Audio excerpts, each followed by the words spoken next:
and I am the National Procurement Officer for Wacomp. Wacomp stands for the West Africa Competitiveness Program.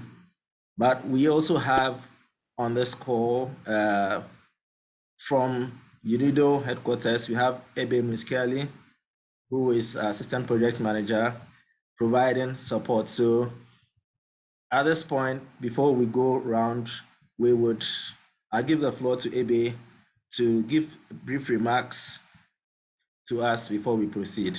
So Ebe, over to you. Thank you, Kwame, and good morning, everybody. And as Kwame said, on behalf of the whole team, we wish you all a very good year. I will be very brief because then Kwame has a detailed presentation for you. But just to tell you that within the Wacomp Ghana component, the Wacomp stands for West Africa Competitiveness Program. We have been working in Ghana already for 2 years, and we have another 2 years to go. We focus on cassava, on fruits and cosmetics. And within this project, we have the opportunity funded by the European Union to provide some subcontracts to our partners. So it's really a partnership initiative with our partners on the ground that can be private associations, that can be cluster management organization, that can be service providers to support our project. So it's really something that we do to strengthen our cooperation on the ground and to work closely with you at the local level. So Kwame will guide you through the administrative procedure to the application process. But we would really like to invite you to apply to complement what the project has done.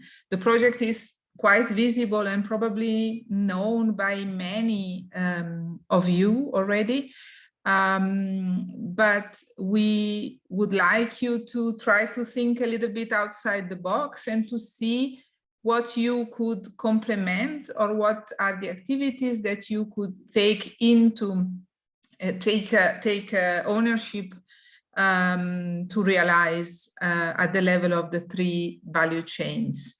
So I will not be longer than this. I will then reiterate my comments at the end of the meeting, which are mainly these 2. The first one is to try to think that is an occasion for you to contribute to the project execution. And the second one is to think a little bit outside the box, not to propose the standard activities, rather to try to propose something innovative, something new, something that goes a little bit out of the standard trainings and strengthening of the capacity and so on and so forth. I wish you all a good webinar, and I see also that Michael from Moti is online. So if Kwame allows me, I would like Michael to also intervene on behalf of the Ministry of Industry to maybe say a few words as opening remarks. Yes, please.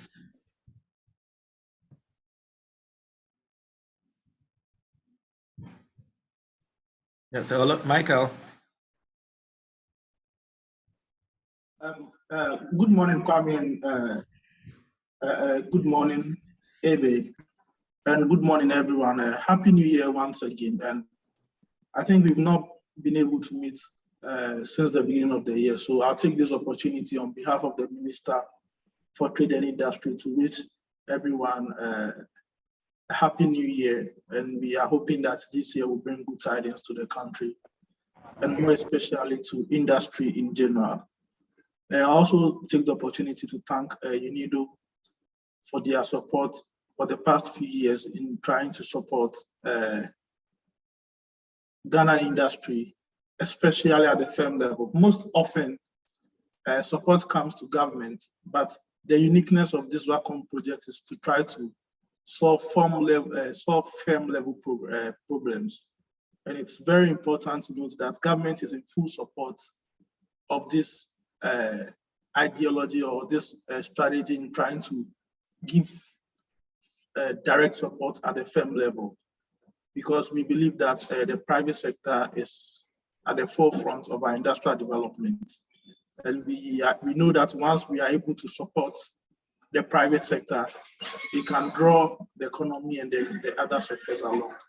But most importantly, I also thank Kwame and his team for their continuous support in this subcontracting matching scheme. For us at the ministry, we are excited because its ability to improve value chains and also use the cluster strategy is also an important learning tool for the ministry. And we would like to replicate it in other sectors of the economy or other programs we are doing. Because we realize in trying to create these clusters, there's a lot of exchange of information, exchange of ideas, and support for each other in a particular value chain. And so we believe that this is going to go a long way to help Ghanaian industry not to only produce for the local markets, to also be able to be competitive in attracting foreign markets. And so generally, the ministry is in full support of this program and will continue to provide the necessary policy direction and also support to Kwame and his team as UNIDO and also to the other private sector companies that are involved in this program. So thank you once again. And then I wish all of us fruitful discussions and good tidings for the year. Thank you.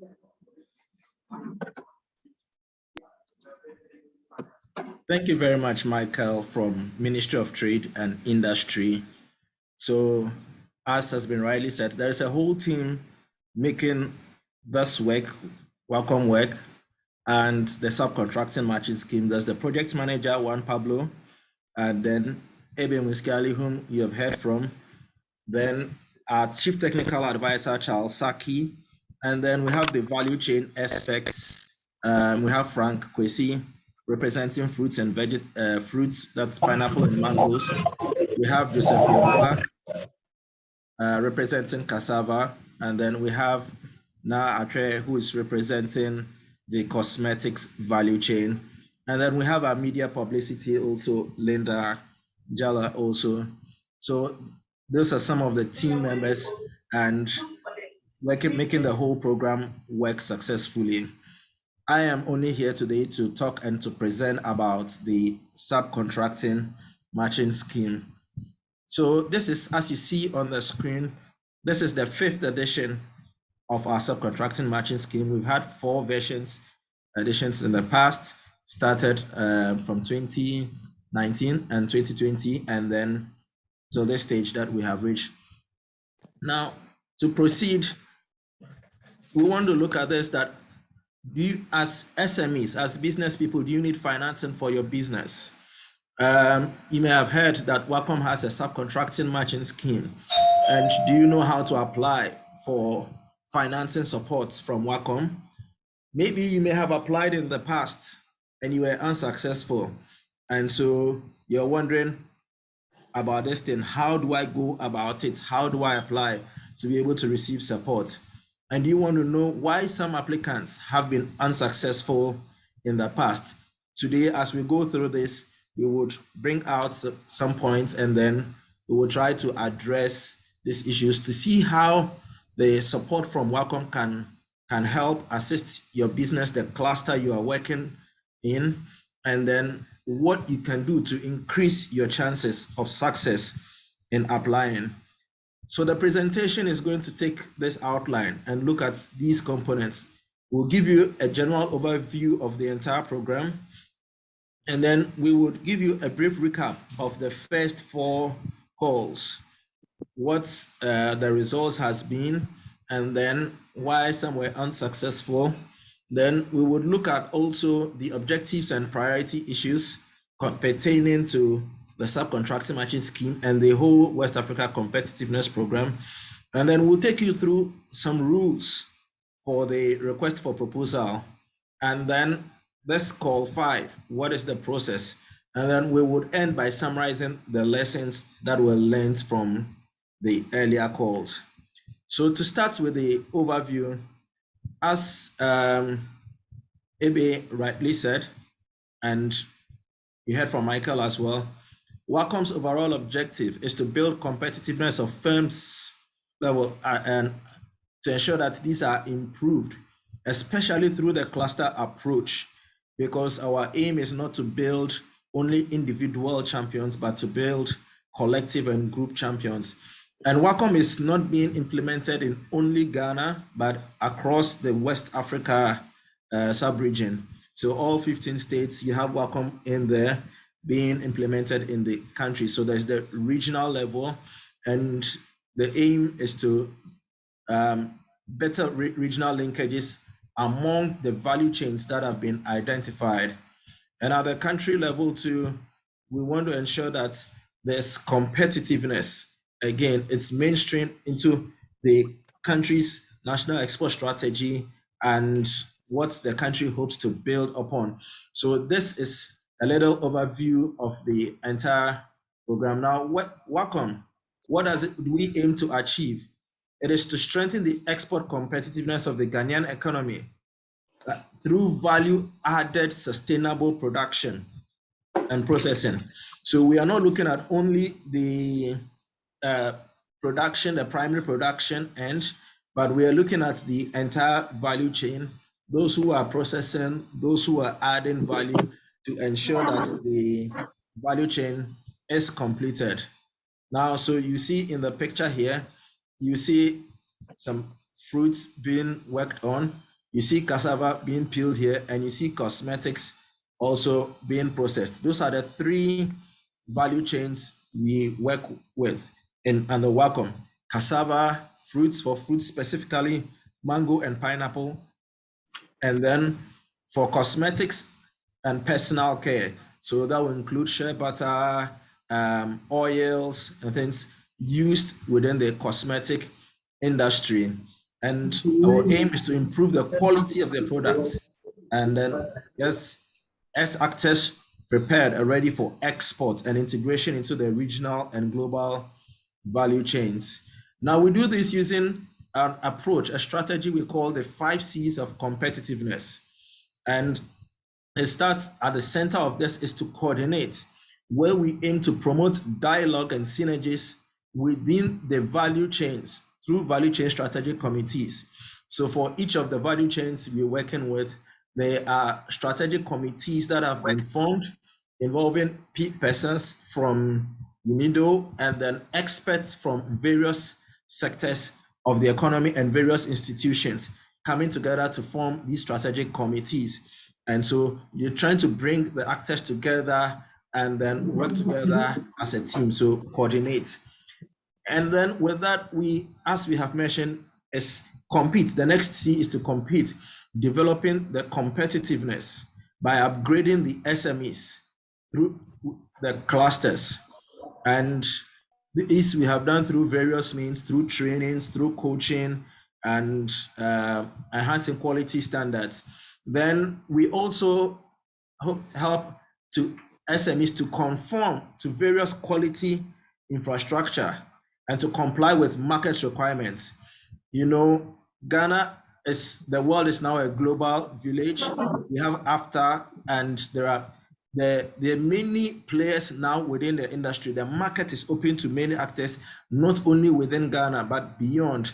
And so to compete favorably, we need our SMEs, our entrepreneurs, our business SMEs to produce according to certain quality standards. Otherwise, others from other jurisdictions would take up the market. And that is one of our key aims at Wacom. And then we also want to promote connectivity to markets. So we have done various training and coaching programs on marketing strategies, online marketing, and identifying markets. We have supported institutions like the Ghana Export Promotion Authority to do studies to identify various market opportunities. And these are information that we put out so that the SMEs within our value chains can identify some of these market opportunities and then see how they can benefit from them. Then the last C is the credit, and that is why we are here today. Here there are two components of it. We link SMEs to financial institutions. And so, for example, we have had in the past webinars engagements where we have invited some financial institutions to come and talk to SMEs about their products and services, how it can support the SMEs, and how SMEs can apply for these. And then the other component is the subcontracting matching scheme, which we would be spending more time on today. Now, followed with that, as you heard, there are various stakeholders and partners that are working together. The key ones is the program is financed by the European Union, and then also there is from the policy side, the Ministry of Trade and Industry, and we had a director there, Michael Opoku, bringing us greetings on behalf of the Honorable Minister. But beside that, we are working with other stakeholders such as the Association of Ghana Industries, the Federation of Associations of Ghanaian Exporters. We are working with the Ghana National Chamber of Commerce and Industry, the NBSSI, which is now Ghana Enterprises Agency. We are working also with collaborating with the Ghana Standards Authority, with the MOFA, Ministry of Food and Agriculture, their Crops Directorate, Food and Drugs Authority, Crop Research Institute, and many others. So there are various stakeholders working together, and this is where we draw expertise and resources from for the strategic committees that we mentioned. Now, so we'll go on to the calls 1 to 4, and we want to look at a little overview of these calls and what happened, what was the situation within these calls. So with the first call that was launched in January 2020, we had 3 successful bidders, and from the call 1, these they were in the cassava value chain and the cosmetics value chain. From call 2, we had 8 successful bidders, which cut across all the 3 value chains. Call 4, call 3, we had 4 successful bidders, and then call 4, we had again 4 successful bidders. But we have some charts here that provide some overview of the composition as I was talking about. So call 1, it was the cosmetics value chain was the one that dominated. In call 2, the fruits took a larger proportion. They were much more from the fruits value chain, and then followed by the cassava value chain. And then call 3, the cosmetics value chain also again came up, but call 4 was a par between the cosmetics and then the cassava. So maybe if it were a competition, we would see this call 5, which value chain would try to lead this time among the 3 value chains. It depends on you and us working together. You bring in the proposals, and then you follow the rules and guidelines that we would talk about. So for the various value chains, putting it together, you'd see that cassava is taking about 48% of the total successful bidders, fruits about 26%, and cosmetics similar. And so there is more applications that can be received. And the applicants come from various backgrounds. Prior to today, there were some people who were asking various questions about, this is my background, can I apply? I said, you just come on and then listen on to the presentation, and we believe that your questions would be addressed. So we've had some public institutions. From the first call we had, for example, the University of Development Studies, putting in something to work with the cosmetic value chain. We've had private entities that have submitted applications, and they are leading in terms of the type of applicants. And then we had business support organizations. Business support organizations, these can include consultancies, it can include associations, can include cooperatives. So, for example, we've had the Association of Ghana Industries, we've had like the Global Share Alliance, and we've had various groups coming together, consultancies that have put together proposals to work with actors and SMEs within the value chain, as particularly within the cluster. And then we have clusters and networks. So the and a cooperative of processors and producers come together and they submit an application. We have had people from that background also applying and also been successful. So it means that whatever your background, you can put together a proposal so far as you fall within certain parameters and certain scope that we would be addressing and we would be talking about. So going on with that, we want to show you what has been the situation with some of the past applications.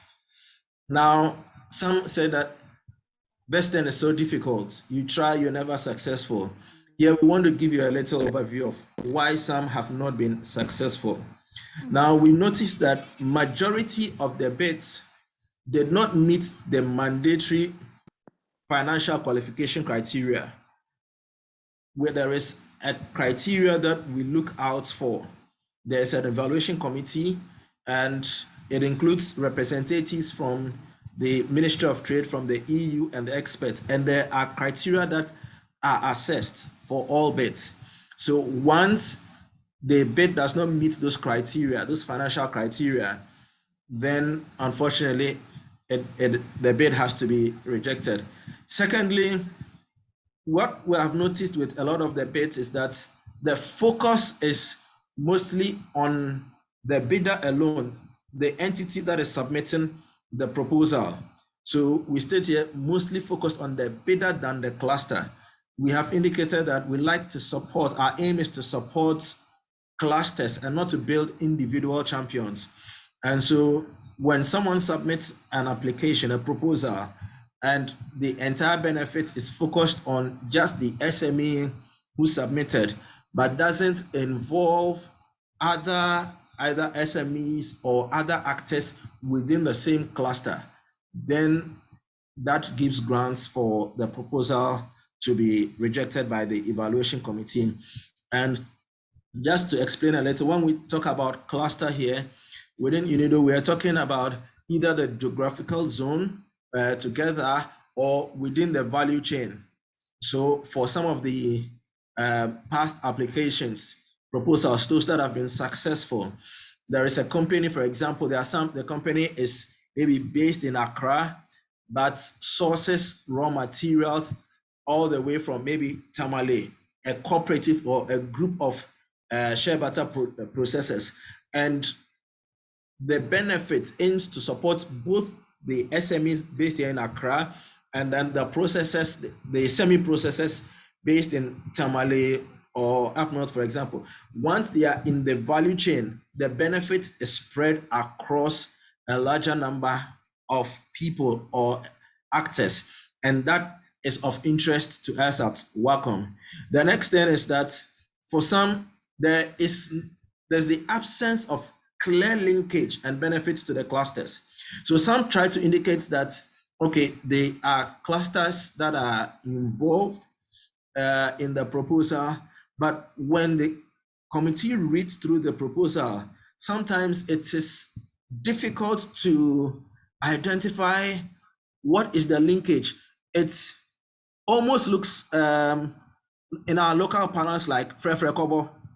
You know, it's almost as if just to be able to access the funds, they just identified some group and said that, you know, let's agree to and say we are working together so that we can access some support. The committee takes time to go through the proposals, analyze them, study them. And so once the integration, the linkage with the clusters is not very clear and convincing, then it's the proposal may be put aside. Again, we would show you what our scope and our objective are at Wacom.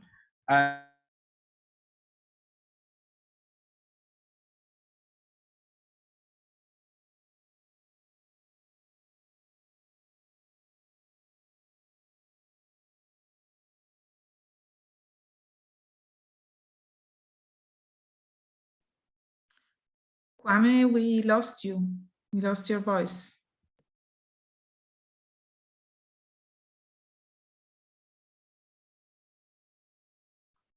Specifically focusing on Kwame.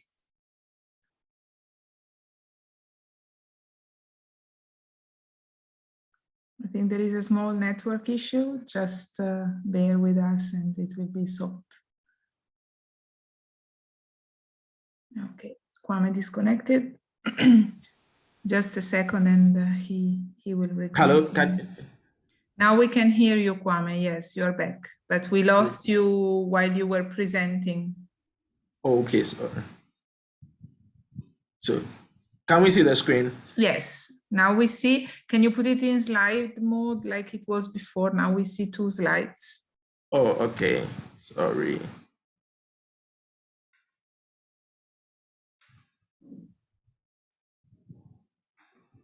So a moment, please.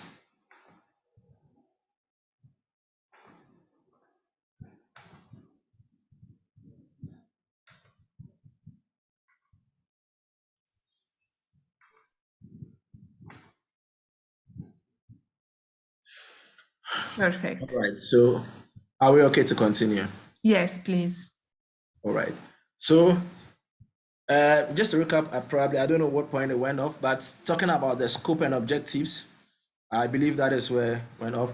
And so we have the value chains, for example, we are working with, and if someone submits a very beautiful written proposal, but it's, for example, just for instance, it's focused on citrus, or maybe tubers, but focused on yam. It might be good, but that is not part of the scope and objectives of the Wacom program. And so unfortunately, that is outside the scope of what Wacom seeks to do. And unfortunately, that proposal cannot be accepted. Then again, some proposals received are not very well structured. You know, we'll go through the templates. You'd see, we want to see what the proposal is about, what the expected outputs, the expected outcomes are. But sometimes we read through the proposal and the committee cannot see what exactly this proposal, the intervention is, what exactly are the activities that will be undertaken, what would be the outcomes from this proposal. They are not so clear. And so the committee members are scratching their heads and wondering, what exactly is this proposal about? So let's take note of this and then try to make our proposals very clear. And again, for some of the previous ones, the CVs, the personnel presented did not show adequate competence, because we need to see that those who would be managing the projects, those who would be implementing your proposals, they have the background, they have the expertise, they know what to do to ensure that the expected outcomes are achieved, and at the end of the day, there is success. So the CVs of the personnel are also looked at. And so we advise that when putting together your team, make sure that you select people, your team, people who are competent and people who have the requisite background. Now, so we will talk about the objectives and priorities of the Wacom, so that you know what it is that we seek to achieve, and then can guide you.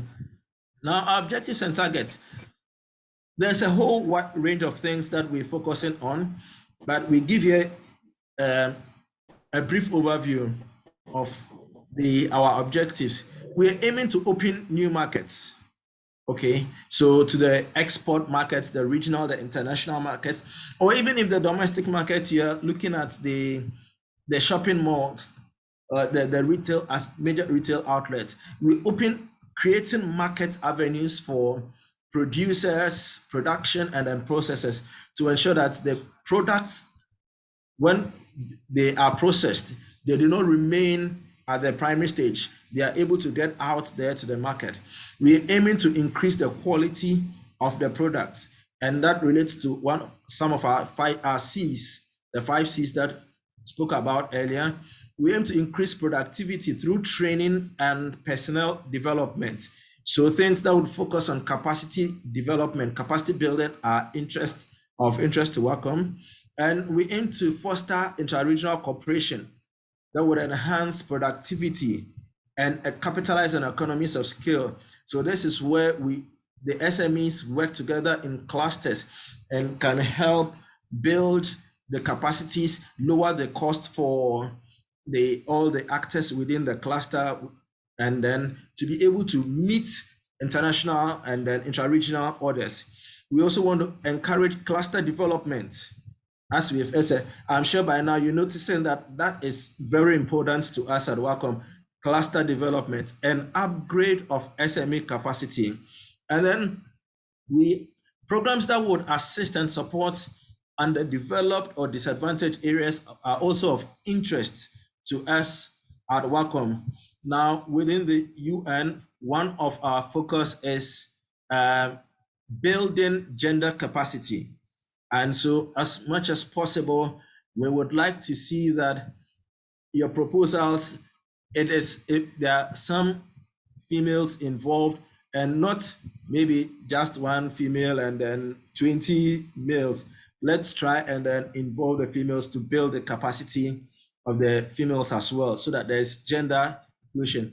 And so the institutions, those who can apply, as explained earlier, it can be institutions, it can be business support organizations, it can be professional associations, it can be clusters, private entities, includes consultancies and the like.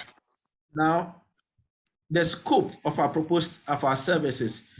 Firstly, we want to look at competitiveness, and here we want to support SMEs to improve service delivery and upgrading. So if you're working on a proposal, these are some of the things that you should have at the back of your mind, that you are trying to address. Your proposal should focus on these areas and try to build SMEs in these areas, strengthen linkages among producers and processors, Trade Ministry, United Nations.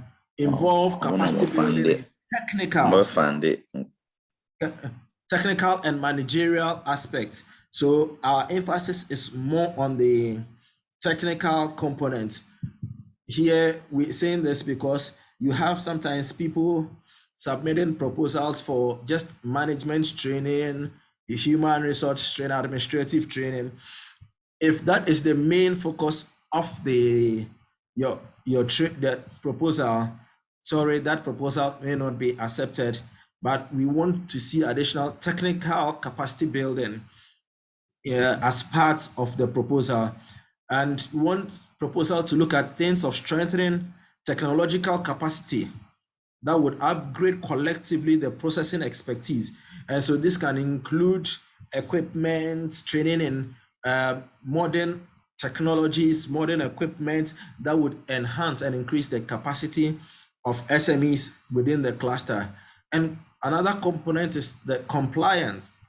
So helping SMEs to assess, you want to assess the quality needs and interventions that would help them conform with certification and quality standards. These are things that are of interest to us.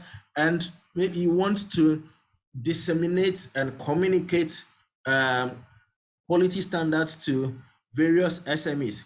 So with some of the existing applications, we have had people who take maybe the standards developed by the Ghana Standards Authority or the Food and Drugs Authority and others, and as part of their proposal, they want to disseminate the information to semi-processors, and sometimes it involves translating it into local languages so that these semi-processors and this can understand the standards to be to improve on their their quality standards.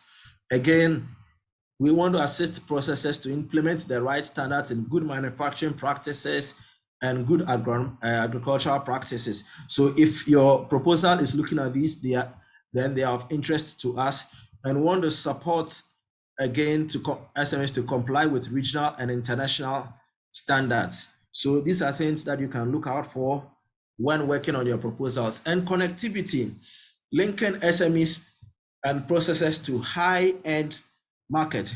So here we have seen some applications in the past, the processors requesting support to procure equipment, which might be nice to enhance their quality, but then they are not able to show clearly that what markets are they supplying to. Where would these products go at the end of the day? Because we don't want to build a capacity and then the products will remain on shelf, that there was nobody to purchase, that you couldn't get any markets. So it's either you have the markets already, or some work has been done to ensure that there is a ready market, targeted market that you are working on, and that is of interest when you are working on the proposals.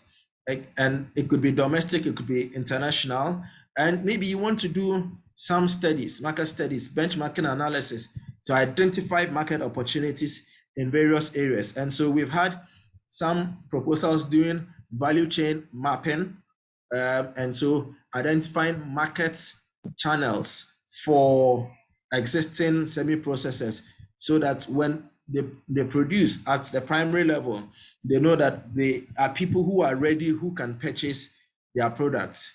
And development of promotional and marketing tools. So these are things that we would like you to focus on. Now, going to the rules and guidelines. The number one thing that we look out for is best value for money. We want you to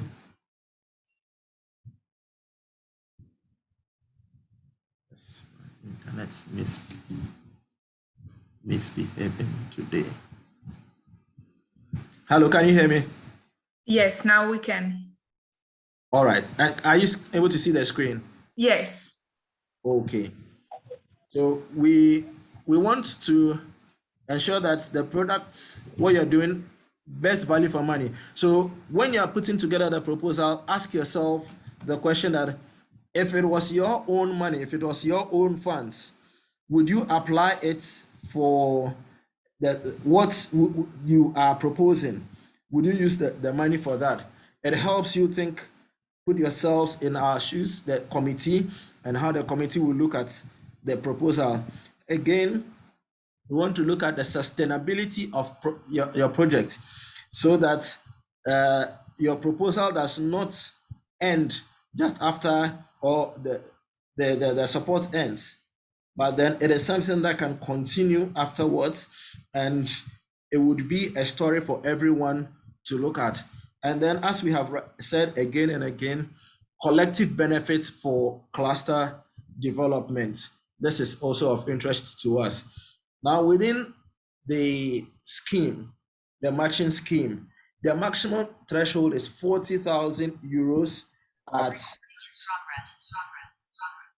40,000 euros at the prevailing exchange rates. So it would be, the funds will be given in cedis, and we call it a matching scheme because we would require you to contribute a minimum of 20%, whilst Wacomp will give you up to 80%, and whatever you're proposing should be implemented within 1 calendar year, that is 12 months. But now let me add a little explanation here, that when we say the maximum threshold should be 40,000 euros, it doesn't mean that your entire budget should be 40,000 euros equivalent. So your entire budget could be, for example, 50,000 euros or 60,000 euros. But then what Wacom will give to you would be up to a maximum of 40,000, and the surplus. So if, for example, your budget is 50,000 euros, the extra 10,000 or so then becomes part of your co-contribution. So please let's take note of that when working on our proposal. And please note that there are some of us who may have received support from other donor-funded programs, either from the EU or other development partners, and your co-contribution cannot be funds or support you are currently receiving from another donor program. It has to come from your own resources, but it's not necessarily cash. We look at it in kind. So your contribution of either staff or your equipment and things that you are contributing, not necessarily cash contribution. Now, earlier on, I spoke about the mandatory financial criteria that some apply and fall short of. And we want to talk about these mandatory criteria. This is like the first hurdle that needs to be crossed. Without this, the proposal is put aside. The first thing is that the entity needs to be registered. So either with a registrar general, or like we said, there have been clusters and networks. So some are registered at the district assembly, some are registered with the Department of Cooperatives, some are registered at that level. But the important thing is that it is registered. It is not just an informal group that is looked out for. And one of the things that some do not notice when looking out for this is the track record. It shows whether it was just recently constituted and put together just because of the proposal, or it is a group that is already existing and working together and then looking for some support. Another thing is the quality standards. So what quality standards are the applicants and the people looking already implementing or looking to implement? If you're meeting any standards like global GAP, like GSA registration, global Ghana standards, or FDA, or any other quality standard. These are some things that we'd like to know. Network is missing. BSB. So we'd like to know what quality standards you are implementing, you are following, or they might not have some quality standards at the moment, but they are focusing on attaining, as a group, maybe the cluster, attaining Ghana standards requirements. Then it should show clearly in the proposal that maybe at this stage we don't have it, but through the support we want to be able to get to that level. That is something that is looked out for.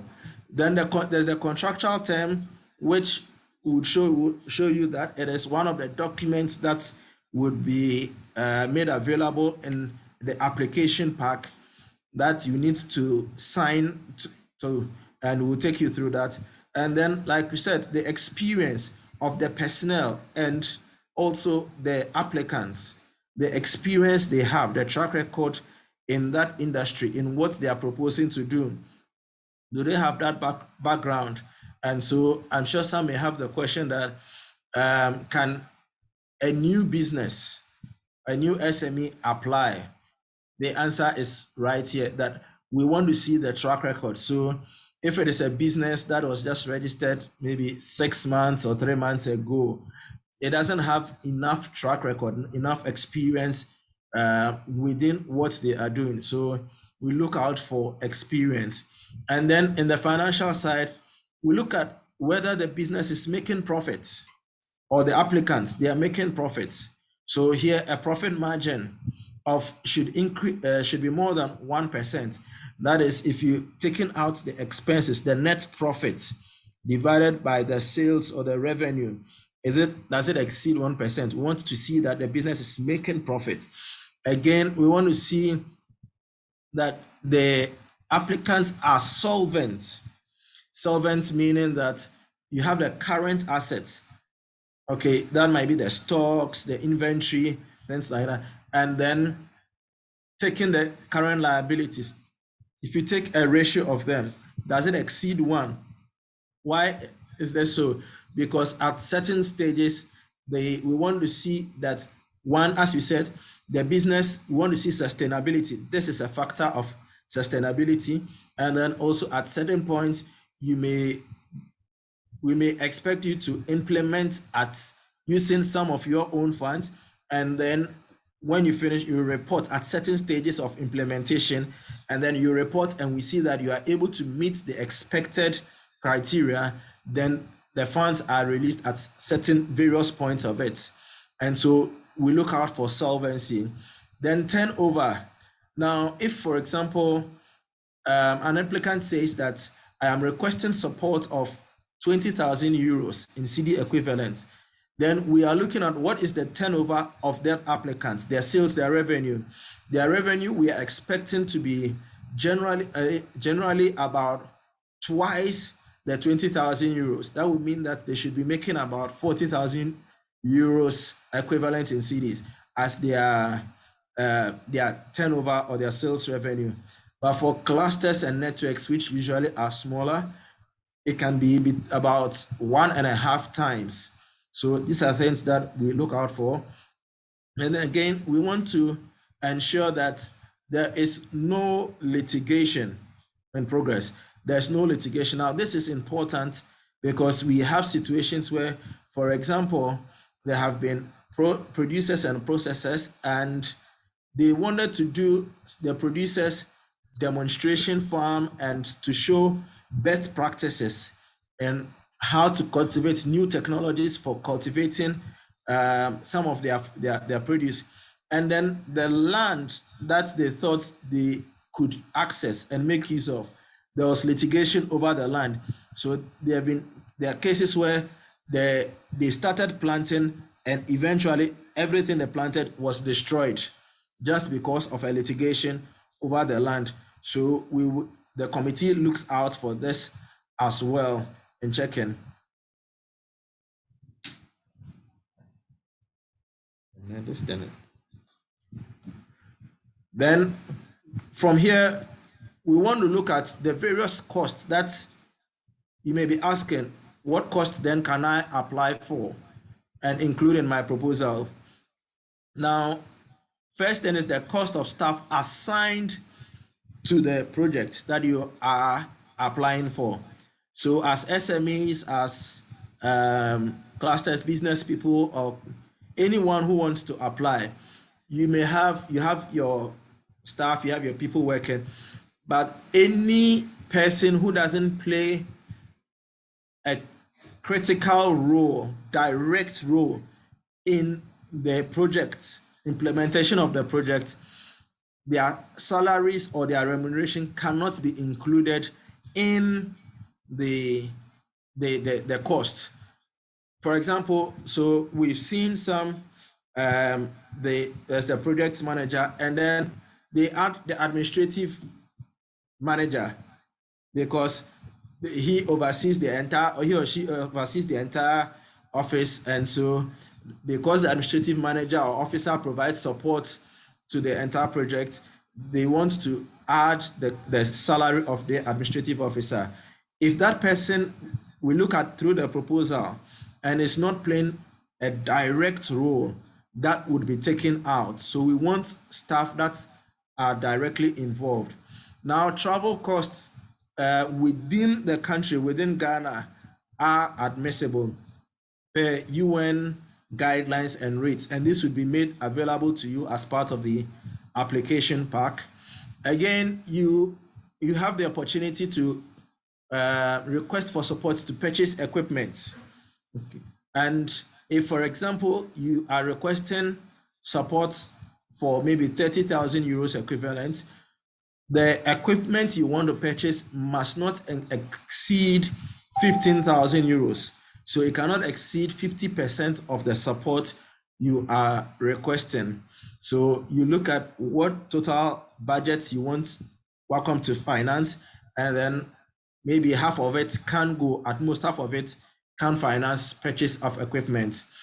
Again, now depreciation, rental of equipment related to the action, the proposal, are admissible costs, and consumables that would be used for the project are also admissible costs. Costs that derive directly from the project. For example, I mentioned earlier translation of materials into local languages or reproduction of materials, training manuals, and things for the beneficiaries. Those are admissible costs.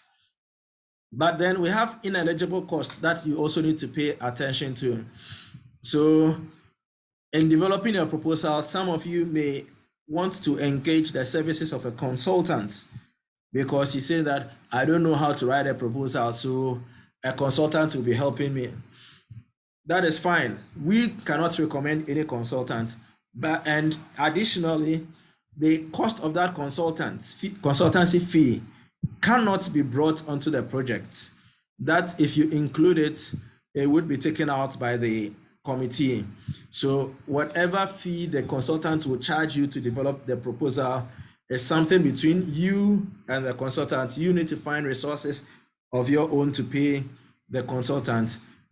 Again, the Wacomp support is not to pay debts that you may have. You may have some loans from the financial institution, and they're chasing you, and you need money to pay it, and thinking, oh, maybe I can receive the funds here and use it to pay that interest or that loan, pay off that loan. No, that's not the purpose of the matching scheme. So if we notice that in the proposal, then the proposal may be rejected. Again, as we said, costs, anything that is being financed by another development partner, another donor, cannot also be shared with us. That is called double dipping. And we do not finance brick and mortar. That is what we have here as land or building. So you want to set up a factory. Unfortunately, we cannot finance the factory. That would have to be your own contribution, but maybe the equipment that you would fit into your factory building, that's one we might be able to support with the equipment, but the building itself, the land, purchase of land, no, that is not something that we would admit. Then exchange losses. We want you to pay note of this. Take note of this, please, because the fluctuations in the cedi against the euro against the dollar, and so when preparing your budget, please make sure that you include some provision for this exchange losses. But if you overdo it too, there's a whole committee that looks at it.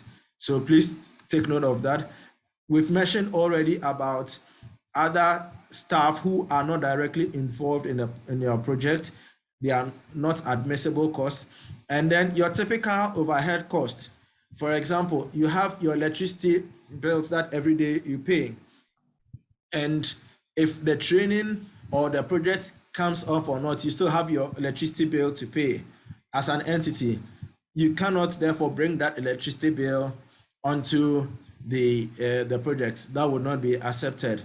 And maybe as part of the meetings, your project, you might have some meetings, some workshops, some trainings, and sometimes you think we want to give them some sitting allowance. Please, that is not an admissible cost that will be paid for. So payment of sitting allowance is not allowed. And again, if you are using your own staff for some of the project, you cannot pay your staff yourselves internal consulting fees that I paid as a consultant. This is the service I offered on the same project that I am managing. That would not be accepted. Again, if the project is focused mainly on management training, we have said it would not be accepted. Now, please note the UN is not subject to any taxes. And so whether purchase of equipment or any other things, tax and duties components would have to be part of your co-contribution. That part cannot be brought onto the project. It would be taken out, and you using your own facility for training or things like that, You can't say you are renting your own conference room or your own meeting room. Hello, can you hear me? Yes, now we are back. All right. You We cannot. were at the renting facilities. Yes. Okay. Thank you very much. So you cannot rent your own facility for the project and make it part of your cost. That also would not be accepted and would have to and would be taken out. Again, we said that local travels are accepted, but not international travels. So you want to go and identify markets outside the borders of Ghana, though we're supporting exports, or you want to go participate in an international fair. The cost of those ones would have to be borne by yourself and it cannot be brought on to the project. So how does the evaluation done?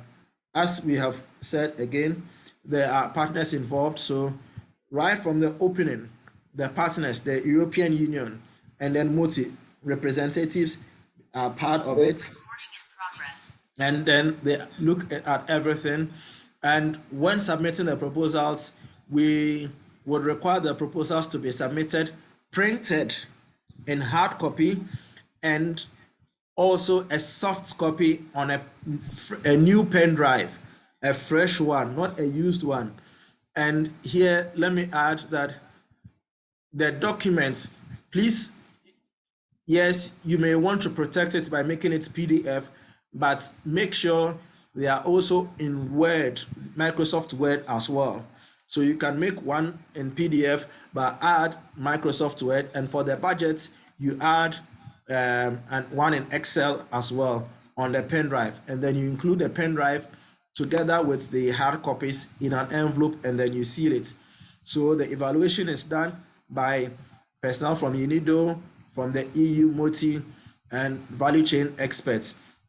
And as we have said, we look at the qualification criteria first as the first hurdle.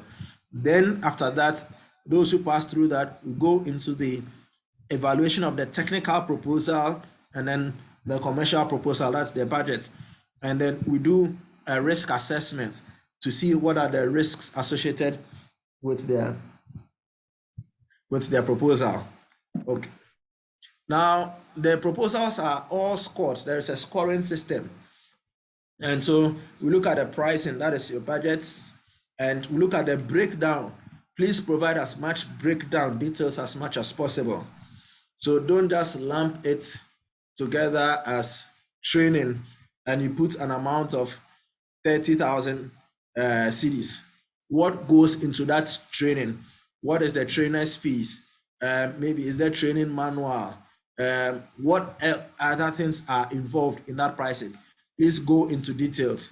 And again, show which parts would be a co-contribution, which parts would be financed by Wacomp.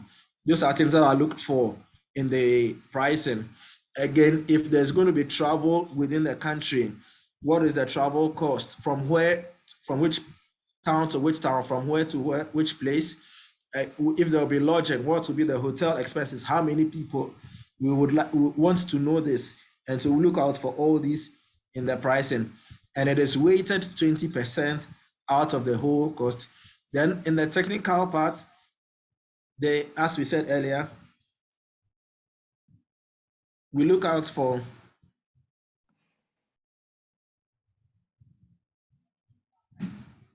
on the technical part, we look out for alignments with the Wacom objectives, as we have shown you earlier, and our scope. Once that is rated 15% and it goes outside that, then you know that the proposal will be scored low on that part. Target beneficiaries, as we have said, emphasizing involving clusters. So we look out for how many clusters, how many actors are involved in the proposal will be benefiting.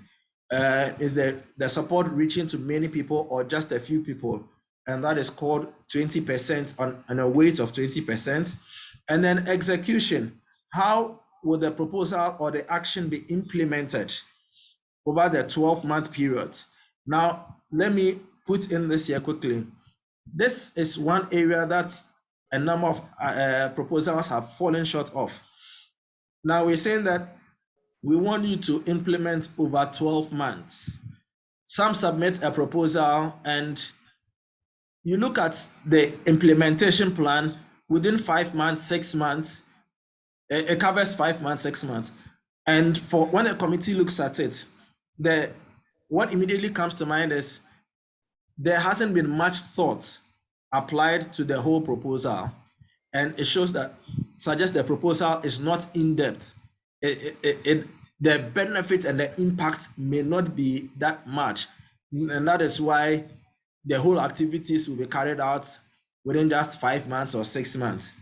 So the execution, it should be broken down clearly what activities will be started with, which one would follow, and then continuing, and how they would be spread over the 12 months. You can do a nice Gantt chart for that and show it. And then we'll look at the management and human resources. Again, when we look at the template, you would see that we want you to show an organizational chart showing how the project will be managed, who the project manager is, who would be responsible at each level, and their CVs. So all this will be evaluated. Now, the whole entire process. Okay, so it starts with today, then there's the call for proposals or the request for proposals, which will be made available after today. We would show you, you can go to our website, wacompghana.org, and then you'll be able to download all the application pack, and then you start working on your application. We give between 4 to 6 weeks for that. Then you work together on your proposals, and when you submit, we receive them after closing after the period given, and the evaluation begins. The preliminary evaluation, as we have said, begins to look at the mandatory criteria. That is where what is looked out for in the preliminary. Then from there, we proceed to the due diligence self-evaluation. It's one of the forms that we will look at. And then the technical and commercial evaluation is also done.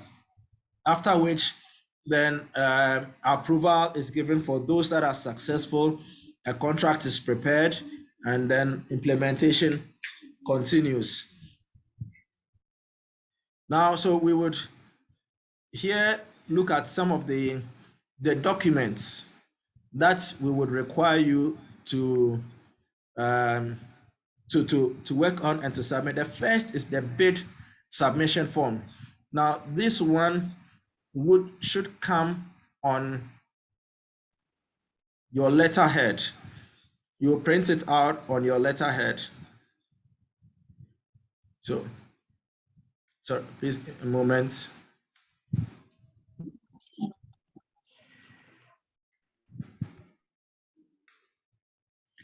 All right. So are we able to see the bid submission form? Yeah, so there's the bid submission form here on the screen. You can put it a bit bigger. Yes, thank you, Kwame. So you print it on your letterhead, you date it with your address here.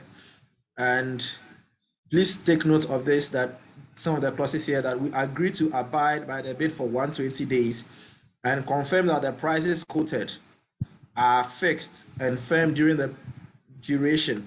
And so that is why we recommend that you take note of exchange fluctuations and then you make the necessary provisions for it. And then it is duly signed and contact details and stamped by the recognized authority of the applicant. So that is for the bid submission form. Now we'll look at the next form, and that has to do with the bid information. A moment, please.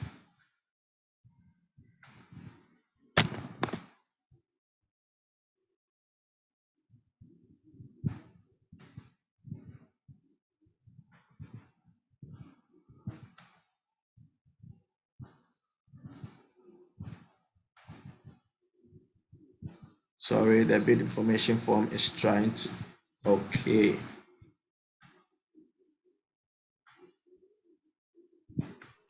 Okay, we see it now. All right, so here we have the bidder information form. Now, please note, it starts with the request for proposal number. The RFP number in the application pack, there is a sheet which is the request for proposals.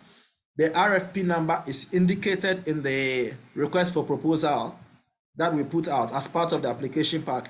We require you to state that RFP number in this portion here, so that we know that you are applying for this current round of the matching scheme, and then the date which you submit, it should be signed, and then who worked on it within the organization. Here we want to see the name of the bidder who is submitting, the entity, and then the registration number. When you state the registration number, you add photocopies of the business registration or the entity registration. So as we said, Registrar General or Department of Cooperatives, the certificate, copy must be attached together with the object of the bidder, then your physical address where you are located, and then your general business contact, telephone, email, website, and then want to know a little bit about the bidder, who the bidder is, what you do, what are your products and services, brief about the bidder. Then from there, we want to know the authorized representative. So here you see that initially there is here the general business contact, but here the authorized representative, because we have situations where people use an email, info at, and then it proceeds. And so sometimes you may need to get back to the bidder for some clarification. You send an email, it goes into the info email, and no one is ever responding. And they provide only an office telephone number or no mobile number. And then you call, there's no one to reach. So please, we want to also have somebody that in case we need further clarification, we are able to call. And in the past, for all the other editions, the committee has been very magnanimous and generous.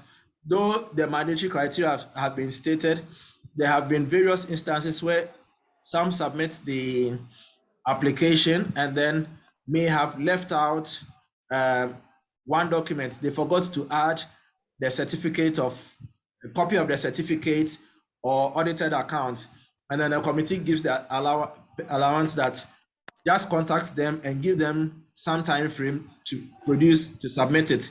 And now you want to call and you can't, there's no one you are able to reach. So please make sure that we have a reliable contact that we can reach. Then from the bidder information form, we are going into the meat of the proposals. And so the next one that follows is the technical proposal form, and showing you that in a moment.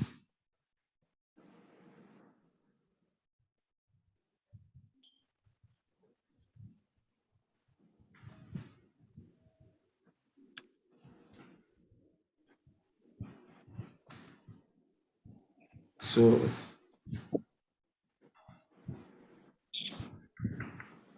okay, so here we have the technical proposal form. Again, the request for proposal number, it has to be stated here. Which entity is applying? We want you to state that here, and your date, yes, signed, and the person who worked on the technical proposal.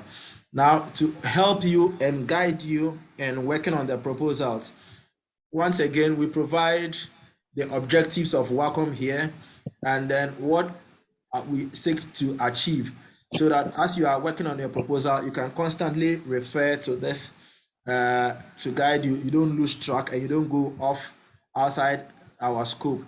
Now, we want you to provide a brief description here of what you seek to achieve. What is the problem that you want to address and how you want to address it. You describe it here briefly for us, and then you show us how it relates to Wacomp objectives, okay, and then what the scope of Wacomp. And then we are big on the Sustainable Development Goals, SDGs. So which Sustainable Development Goals would your actions, would it support? Which of them would be improved or enhanced by your action? We want to know. And then what will be your expected outcomes as you implement the project?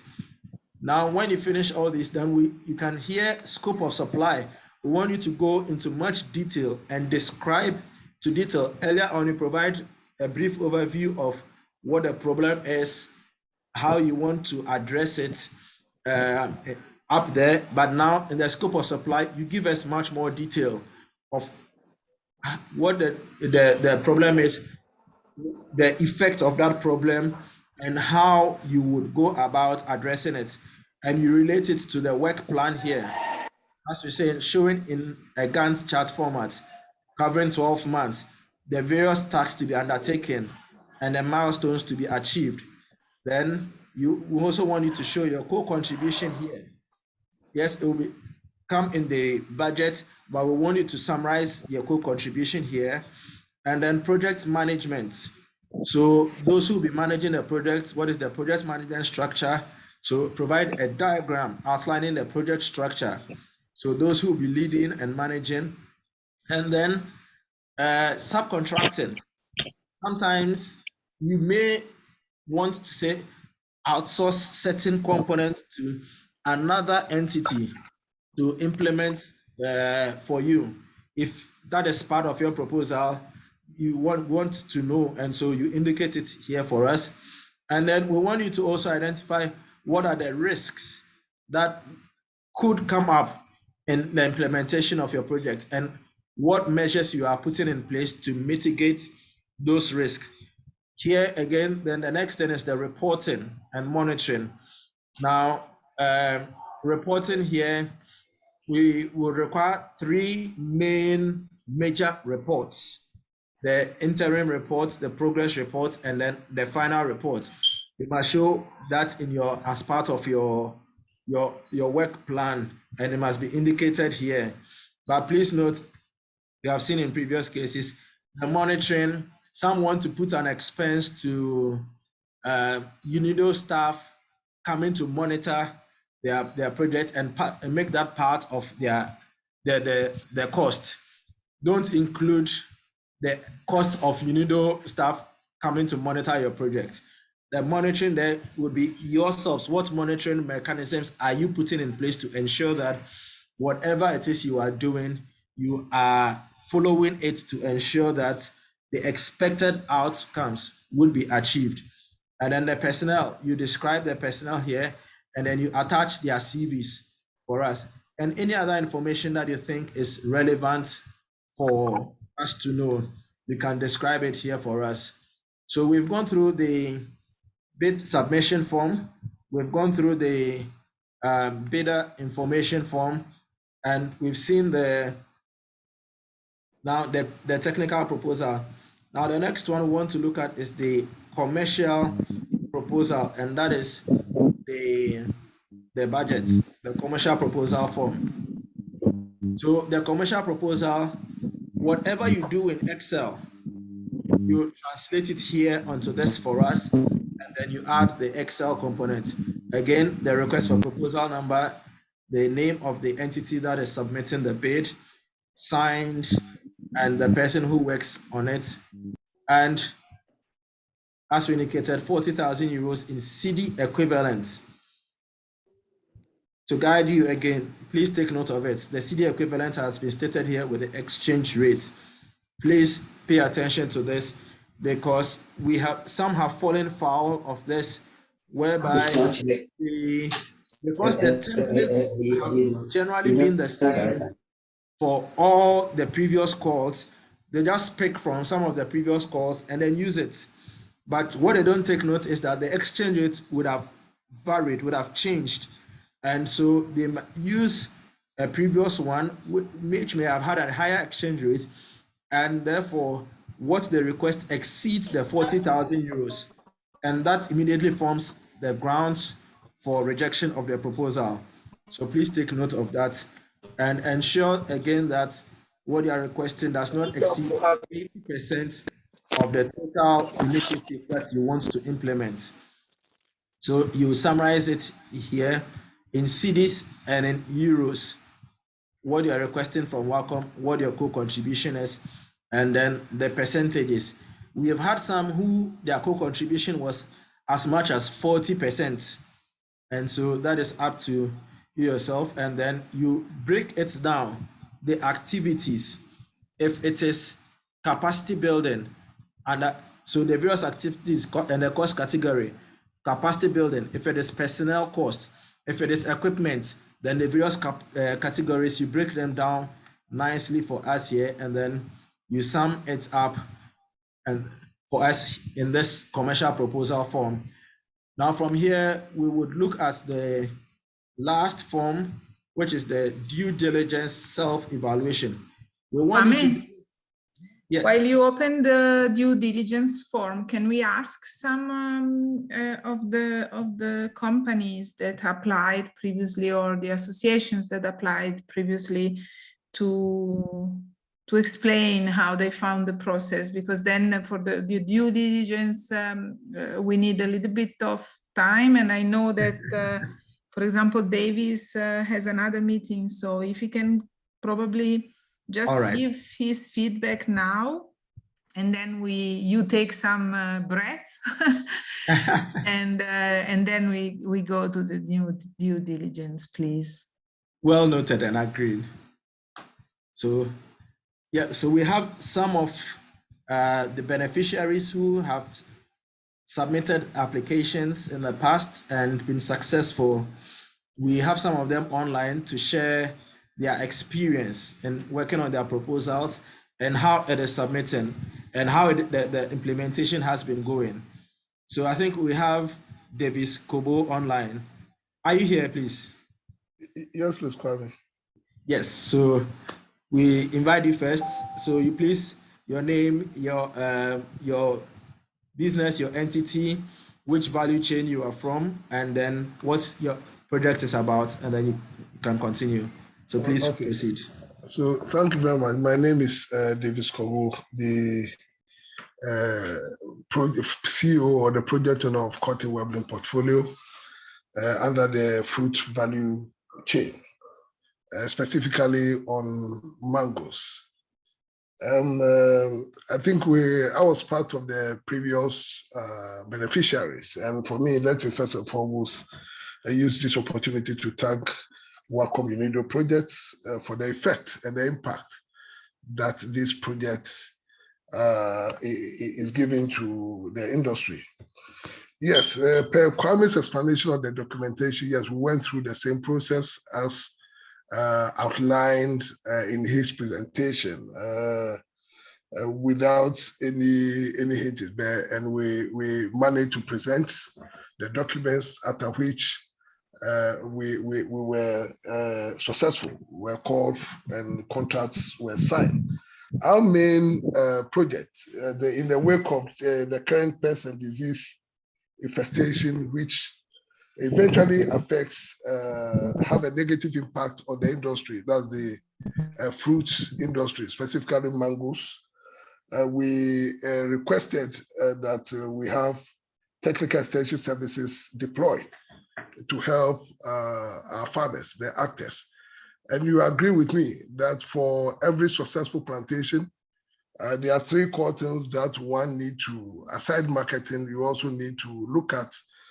The provenance of the seedlings is critical because if you really want to make a mark, and that is one thing that you need to look at, and also to be able to bridge all the technical extension gaps where both managers, outgrowers, farmers, and associations are up to speed with the current and the new techniques in deploying, how do you call it, whatever they want to do to the farm as far as extension is concerned. So all the good agricultural practices need to really be done, carried out. And that is where Wacomp helped us. So currently we started by establishing a nursery in Somenya that's under greenhouse. That's the first of its kind. We had 100 by 45 feet land where we established a greenhouse nursery. Currently grafted over 20,000 seedlings because the root stocks within 2.5 months we were able to fill our polypus. And one thing about the greenhouses is once you establish that, then you are 2 months plus ahead of time as against the ones in the open field. And one other advantage is because it's on the open field, it is difficult for any pests and disease to affect it. So that is one thing that we did. And like I said, we have currently grafted over 30,000 seedlings, which will be ready for the upcoming, how do you call it, raining season. We carefully chose the rootstocks, and also we identify a particular scion bank where we got some researchers who have inspect before picking the grafting materials, because in many cases what people are doing is they just pick their grafting materials from a prune trees. Because for instance, if somebody walks into any mango plantation and they see the pruning materials, that is where they pick their grafting materials from. So this is a new wave where everything is done right. And if you go, you enter the greenhouse now, you see clearly the difference between a very good planting material seedling as against the ones on the open field. We, under the same project, Wacom helped us to currently train over 20 people at the nursery. So this, if you ask over 20, this is a cross-cutting. People come from the various associations and also individual farmers, commercial farmers who want to do the same, brought their members, their managers to be trained well. I mean, a week-long training where people learned how to do proper grafting using good rootstocks, and also the scion banks. They know where the grafting materials are coming from. So it's very laudable. We also train 60 outgrowers on the field where they were trained to do proper pruning, I mean, spraying, I mean, proper farm management. And that has also done a lot. We also train 45 farmhands, because the issue here is if you train managers, you train the outgrowers, and you don't train your farmhands, it becomes difficult for them to grab, because even in as much as you want to close all the gaps by making sure that you adhere to all the good agriculture practices, the action is for you to train all these people so that they also be up to speed with the new technologies. We also currently, what we're also doing now is going to train the farm managers, which is very important, and also the technical bus stop, which we are currently embarking on. There's one other thing that we are also doing through the same project, is for us to do the media sensitization, because you know, the environment, the very environment that we are operating from, we have a lot of farmers all over. So if you can get all of them under the one umbrella to train, what we think we know to our benefit is to be able to do media sensitization, where all these training materials are discussed, questions are asked. And so it's a whole yearly program where people get to the nitty-gritty of all the things, the new technologies, and why it's important for them to practice to engage in good agriculture practices. Results, currently, I can tell you for a fact that if you go to the Tree Crop Development Authority, because of what is going on in Somenya, so it is mandatory from them that every all their suppliers need to establish their nurseries under greenhouse. And that is what is happening now, because they saw the difference. They also saw how it's going to impact positively on the industry. So that is one other positive thing that we have seen. We've also seen that most of the people have started opening their canopies. If you go to Slovenia area, and then they have started opening their canopies and spraying at the right time, as against previously when people just leave their trees to grow like a forest. That is one other positive thing that we are seeing.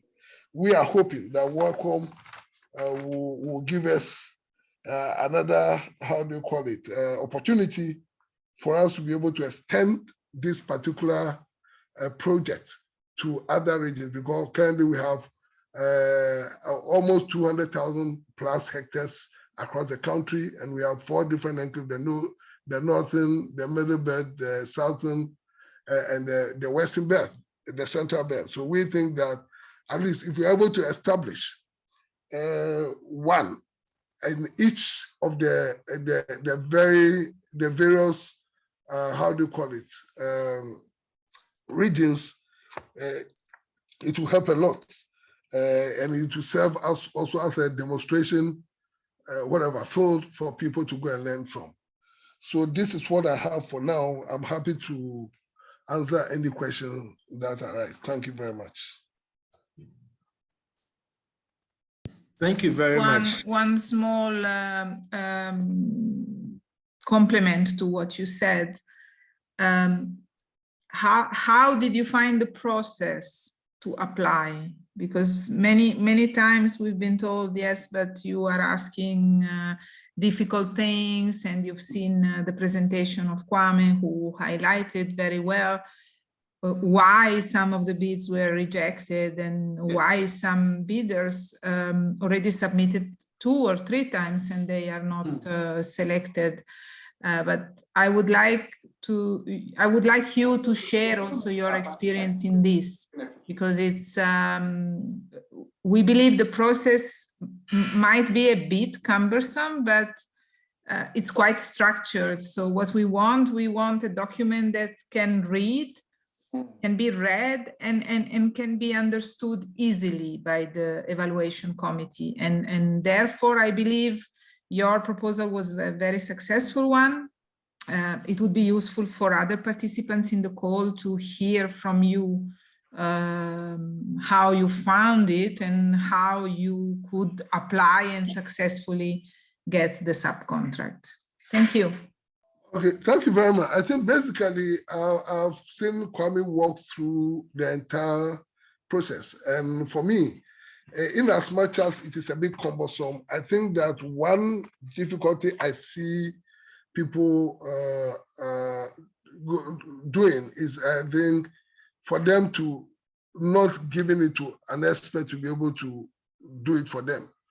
Because, for instance, if you really want to go about it the way you see it, it's a bit cumbersome. I should be very honest. And one other thing also is for you to maybe think that some of the things, requirements are not needed. It's one other thing that might not warrant your success as far as the subcontract grant is concerned. One other thing also is about the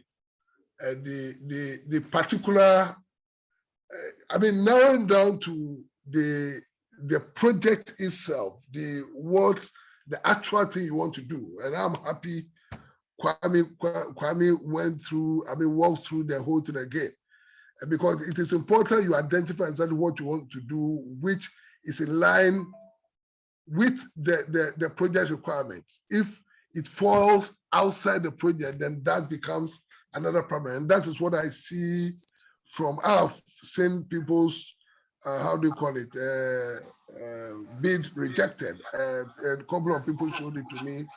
I also read it, scanned it, and I realized that some were a bit off guard. I mean, they added other things that were not.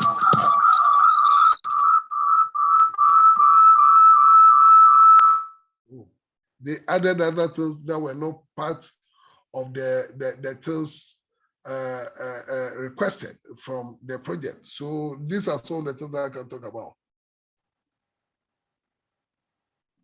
Thank you very much, Davis. Thank you for putting some clarity on this. Kwame, back to you. Okay, but probably before I continue, so Yeah. speaking of this, I think, I'll invite one other person, Yeah. Christine Akua J. She has gone through it in various ways and now been successful. So I think she'll talk about it herself. She applied more than first time, was not successful, but didn't give up. Took note of the feedback that was provided and then worked on it. So, well, Christiana, are you online and can you hear me?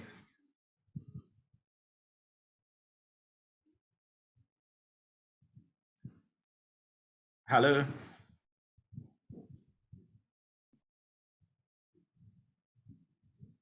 Well, okay, we'll just proceed then. Afterwards, we'll invite the others, some others as well, to share their experiences. She's online, but she's on mute.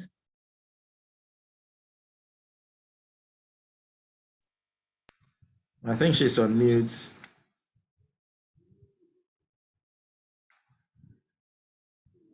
Hello, Christiana.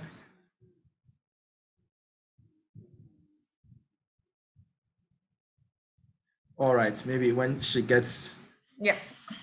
So we'll proceed, but we are getting close to the end of the presentation.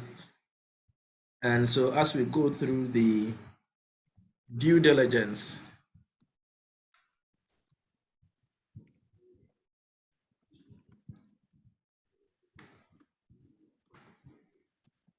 all right, so here we have the due diligence on the screen, the due diligence form, and there's a self-evaluation form we want you to do. You would rate yourself, risk yourself on certain parameters that we'll go through.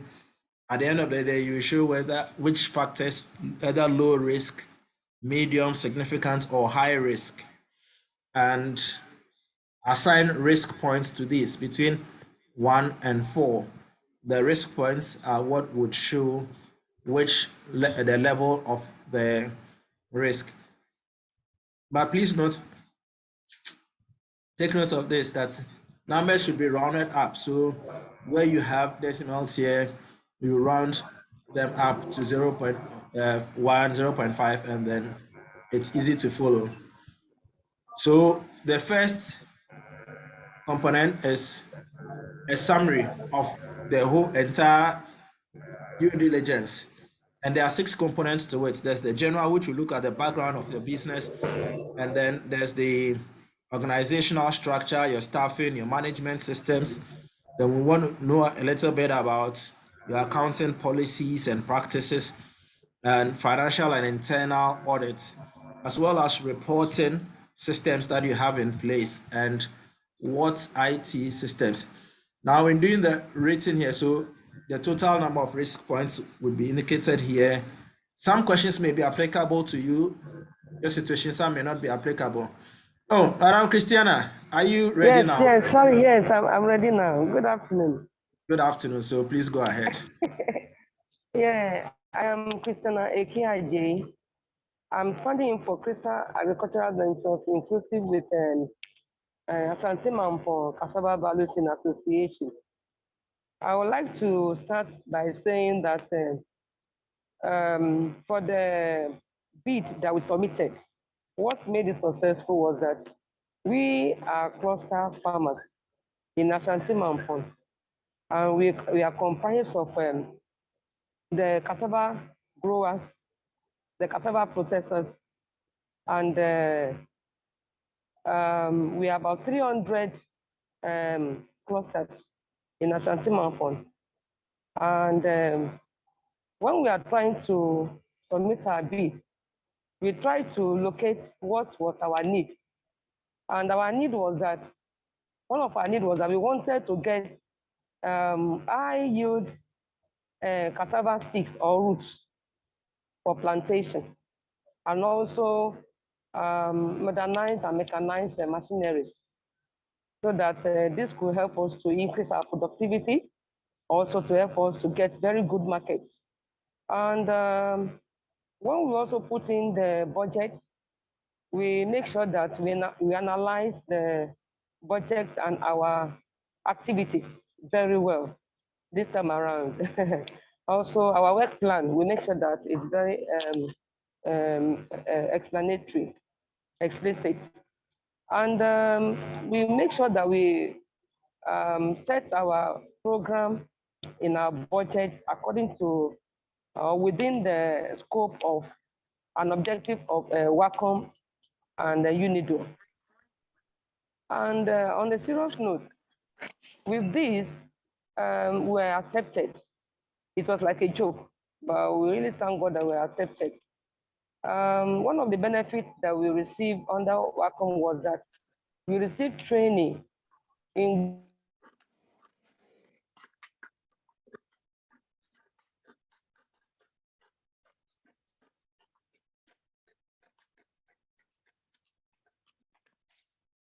good agronomic practice and HACCP. We also received a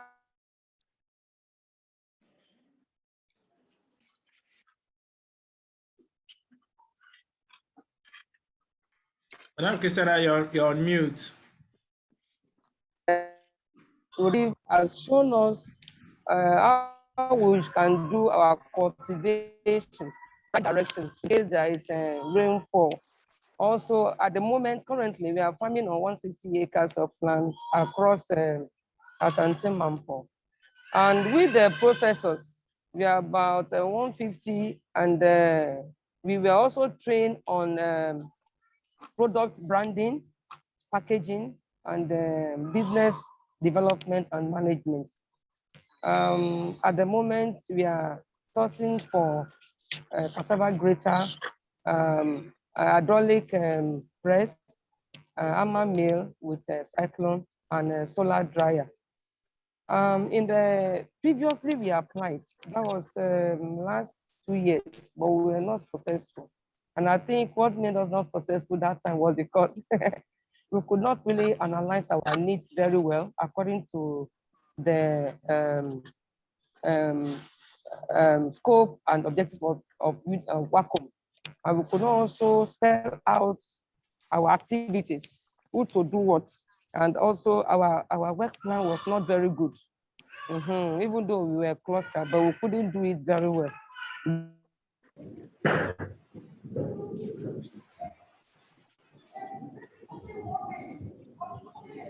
Okay, thank you very much, Christiana. So that is a But this case time of... around, I think we try a little best. At the moment, I can say our farmers are happy.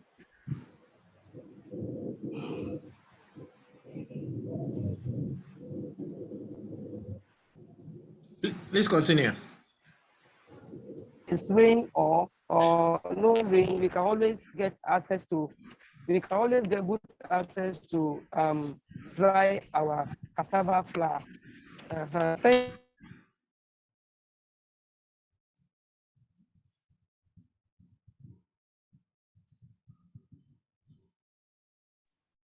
Yeah, I think there is an issue with the network in Mampong. Yeah, so, but I would like Hello? to thank. Yeah, now we hear you, Christiana, but we have a small issue with the network. I'm just grateful that we met with Wacom, UNIDO, and Wacom, and they have really helped us a lot. Yes, we are very, very grateful. Thank you very much. All right, thank you.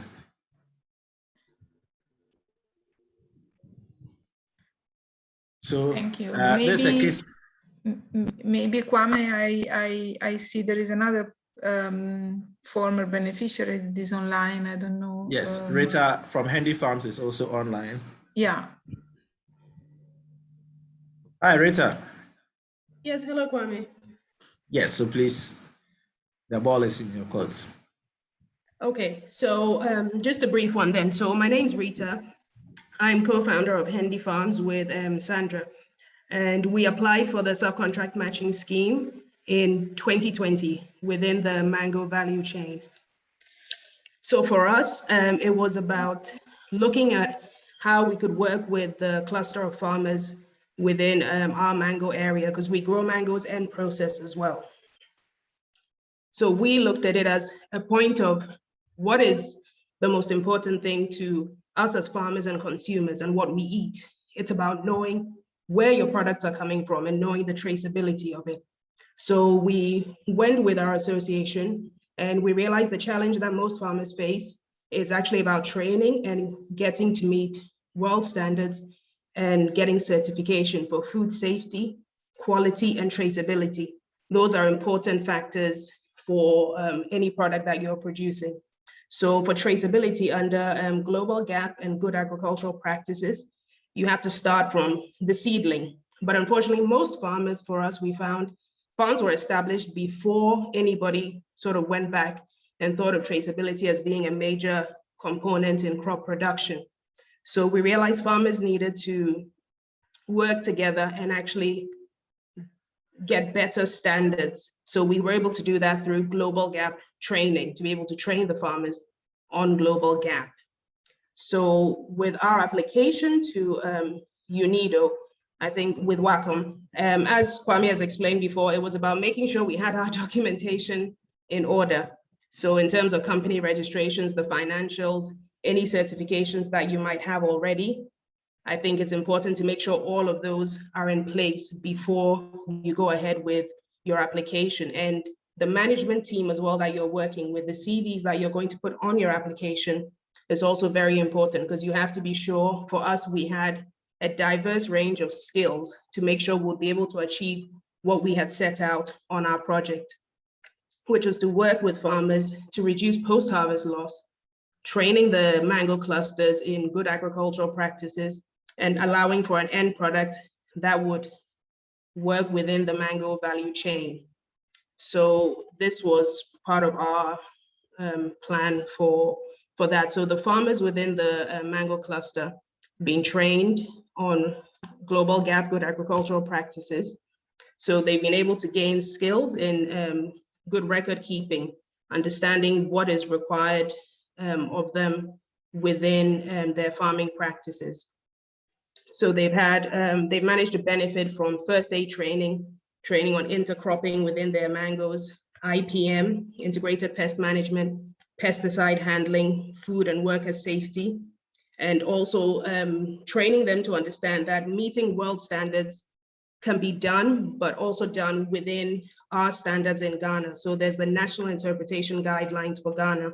So each farm is able to meet the guidelines that have been set out for Ghana to make sure they're able to go through the training process for Global GAP certification. So we worked with the cluster over a period of 4 months, where they were trained in Global GAP and also trained as few members were selected to be trained as internal auditors and internal inspectors within the cluster.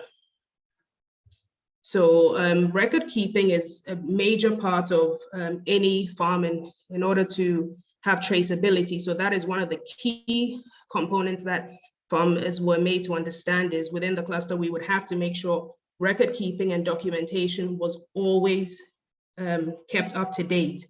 So with that, they've been provided with a standard template, which allows each farm to follow set guidelines to make sure each farm you visit is up to date with everything that they have to do in order to meet their certifications. So we've worked with the farmers for almost the last year on that basis. And in doing that, farmers are going to end up with, they'll gain a competitive advantage within the mango value chain. And this allows to open up new markets for them with their fruits being certified. It ensures there's traceability for their consumers and retailers at the end. We, throughout this whole experience as well, have gained a lot of knowledge.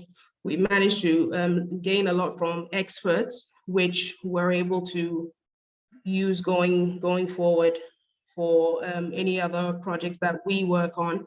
But the main focus of this was for the farmers to be sure they would be trained and have a project that could go beyond the Wacomp project that has sustainability, because they can build on it beyond the end of this project. So the farmers have learned a lot, which they're able to transfer onto others. They can build on it year on year and be able to actually gain new certifications after this project is over. Because to be sustainable, we have to make sure we're working both for the environment's benefit and for people as well. So we need to make sure everything that the cluster produces is of the best quality for everyone. So that's sort of the basis of what we did for our project.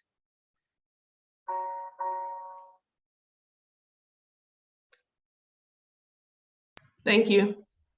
So just thank you to Wacom, the whole team at Wacom, Kwame and everyone for all the time we spent with you.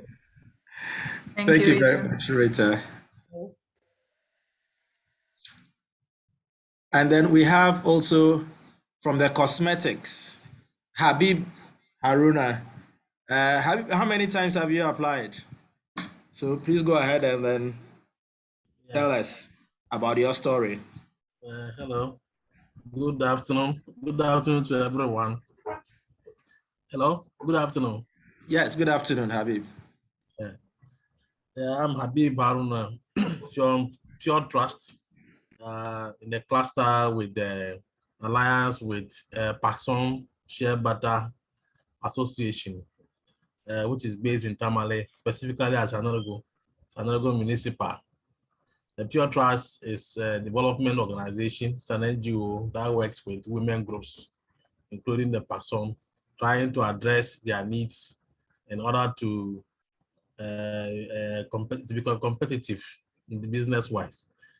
Paxson is a share butter, share nut collectors association. It's a women group that we have been working with over for some time now. And we came to realize that some of the needs that they have in order to be able to become export competitive by improving the machinery that they have, improving the quality standards, because they have been doing some tests and they are not able to meet the export, the quality standards that they need to be able to export. They are working very hard to be able to get export licenses and get certification. In order to be able to do that, they needed to address the issue of upgrading their machinery and also improving the management capacity and systems so that they can produce reports on the inventory management and also implement important quality standard and regime.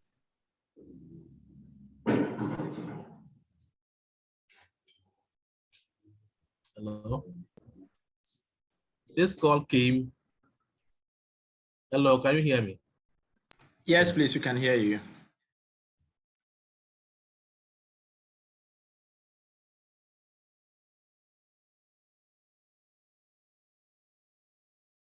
Hello, Habib.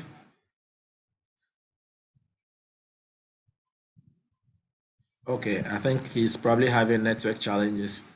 And later when it comes on. This call came and we tried in the second call and we were not successful on that. The feedback. Hello? Hello? Yes, please continue. Hello? Yeah. So we applied for in the first call, the second call, and we're not successful. But we had a feedback and decided to go back to the drawing board and work on it. In the presentation, you mentioned about people having loaded activities to be done within a short time. And that was one of our weakness. Where we loaded a lot of things and we look at the timelines and we were told that some of them cannot be achieved.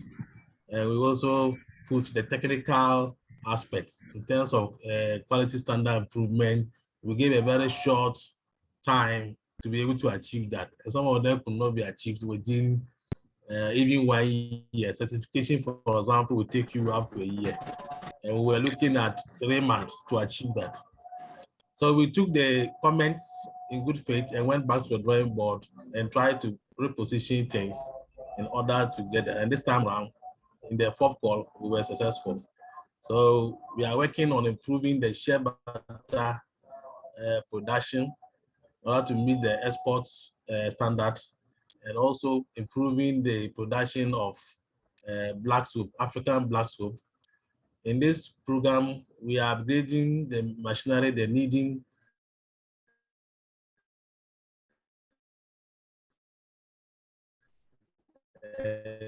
the crushing and other machines for the kicking of the soap. Currently, they use it where they use hand. They are hard to press it, which is not attractive to be for even the local market. So we have applied for, we have requested for the machine. We just started around November, so we just placed the order for the machine.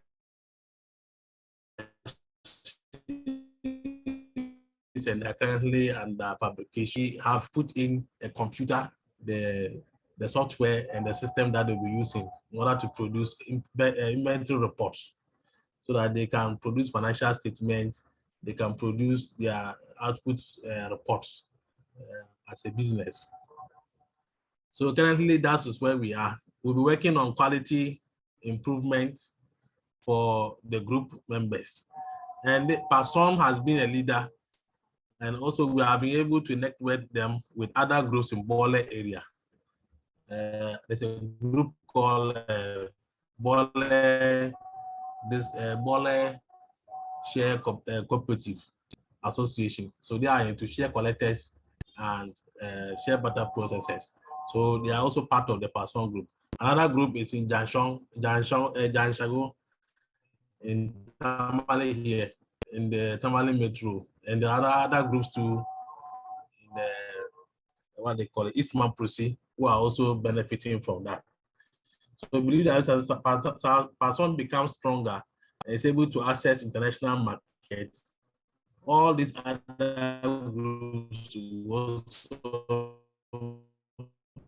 meet that. Because sometimes they get orders and they are not able to use and supply the containers. In the application form, as you explained, you're talking about the experiences with the application processes.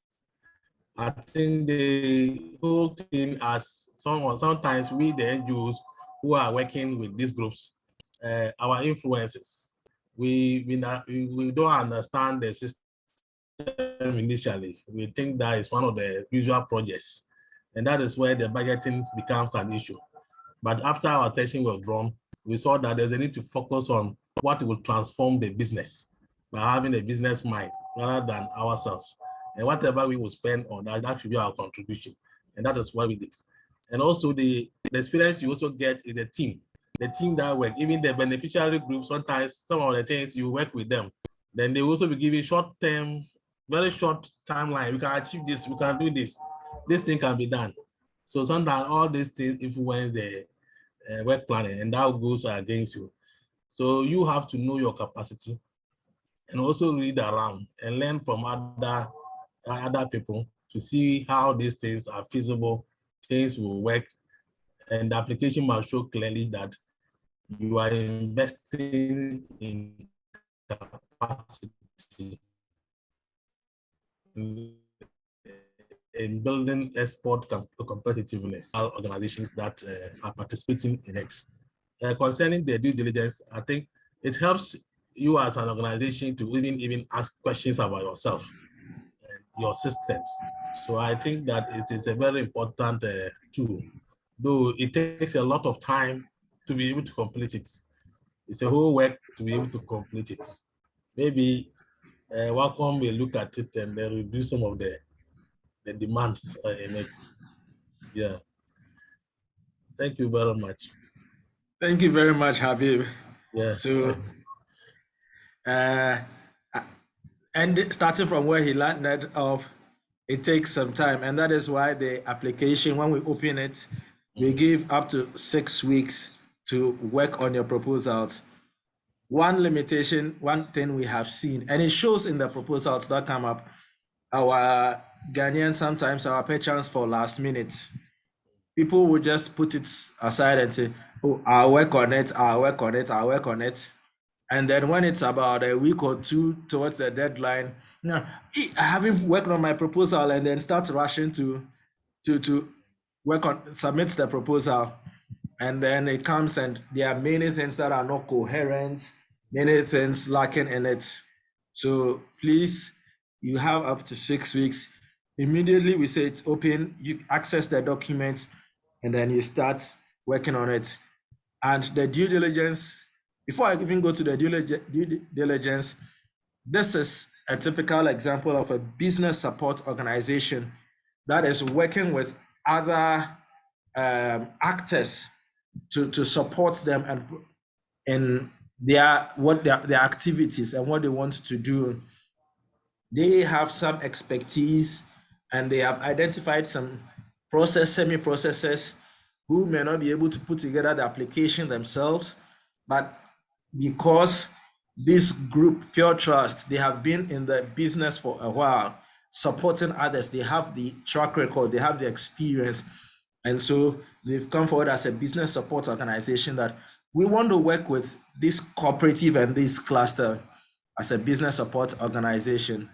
And the due diligence, which we are on, as I said, it helps you ask questions about yourselves so that what areas you need to improve and to build yourself as an applicant, you can identify it and then work on it. So that is where we are, and I would continue from there. So we're getting to the end. So the total number of risk points and total number of questions applicable, because some may not be applicable to you. And here, please take note of this session that you divide the total number of risk points by the total number of applicable questions. So let's say somebody rates themselves 2, 2, 2, 2 for each group. If there are 5 questions, you might say the total risk point is 10. But no, instead of the 10, we want you to divide that 10 by the number of questions that were applicable, and that is what will give the risk points that we are looking at. So going into them, the first category, the general area, is the entity legally registered, which we showed as one of the mandatory criteria. Yes, and then you rate yourself there. Your remarks, if it's registered general, you indicate registered general, cooperatives, whichever one you indicate it. Here, has the bidder received support from the UN in the past? Please, Mr. Here, Kwame, if you have not received any support in screen. the past, it doesn't go against you. We would just like to know, it shows further what experience you have in what area, but it doesn't go against you if you have not received any support in the past, and neither does it go against you if you have received some support in the past. The only thing is that if you've received support, but you haven't finished what you are doing, then that is where we... Hello, can you hear me? We can hear you, Kwame, but we cannot see your screen. So if you can kindly stop and reshare. Perfect. Now we see it. Sorry, I had paused share. Okay. So if you have not received any support, don't worry about that, but we just would want to know. And then what reporting requirements do you have as an applicant? It could maybe, some applied to subscribe to various standards from outside the country, international reporting, and therefore have to report periodically. These are things that we would want to know. And then again, whether there's any pending legal action. So here there are 4 questions, but then which ones are relevant? If some are not relevant, you just indicate, and then you indicate the ones which are relevant, the total number of risk points, and the rating. As you said, you divide the total risk points by the number of applicable questions. Then you go to the next one, which is about the organization. Do you have a clear organizational structure, operating lines of reporting? There's accountability. Your accounting functions. Is there an account person who is quite independent? We would like to know these as well. Do you have training policies as in place to ensure you're building the capacity of your personnel to be able to deliver on the project? And are these things documented, internal control framework documented? Then the accounting policies, are audited accounts being prepared here? That, and by what standard? Because if it's audited, now it has to go with international accounting standards. And so we want to know, what policies do you have administratively? You provide brief description there. And then if there are agreements that you have, it could be contracts for supply or purchase. We would like to know a little bit about this. It gives us an overview of your business, and then your expenditures. How are you monitoring them and working with them? So that, is there any feedback from your accounting and auditing? Does it feed into your work plan as an entity, into your expenditures? And does it guide you how to work? As indicated, now your auditors who are working on your audited accounts, are they independent to do your work? Or we would like to know, it's easy to state yes, but the committee looks at all these, and there are ways that when your account statement is analyzed, because it's one of the requirements that would need to be attached, account statements for the past 2 to 3 years, and it is analyzed, and it can be seen in there whether the auditor was able to do an independent work, or it was influenced by, there's any influence from any part. So here we would like to know as well, are there any recommendations that have been made by auditors previously? Have these been adopted, implemented, and how, so you rate yourself on all these points. And then your reporting requirements. For example, even Registrar General requires annual filing of returns. Are these things you're complying with? What other reporting requirements do you have? And are these being applied to, are you adhering to these ones as well? Is your business solvent? As we explained earlier, the assets exceeding the liabilities.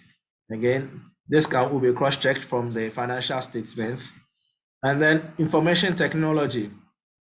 We are in the information age, but what measures do you have in place to ensure that hackers and things do not breach your system, to ensure you lose everything? And then do you have any backup measures in place so that if unlikely events, your computer should crash or something, you'll be able to restore your information and continue working? We would like to know all these. So do you have IT staff, and are they competent? Or there are some cases we've seen in the previous periods, they've outsourced this to external IT people who take care of this for them, but they explain here the remarks, and then they show it clearly with evidence. So these are all things we would like to know as part of the reporting, the due diligence.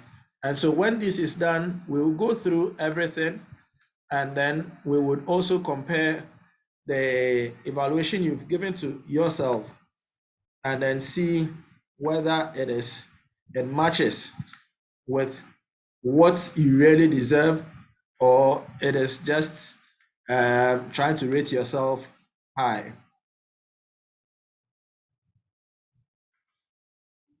So we have gone over this part, and we are almost done. Sorry, what happened there?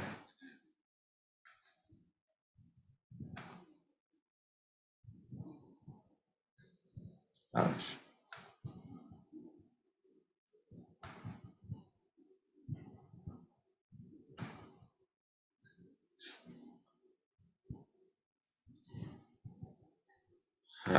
Sorry, technology trying to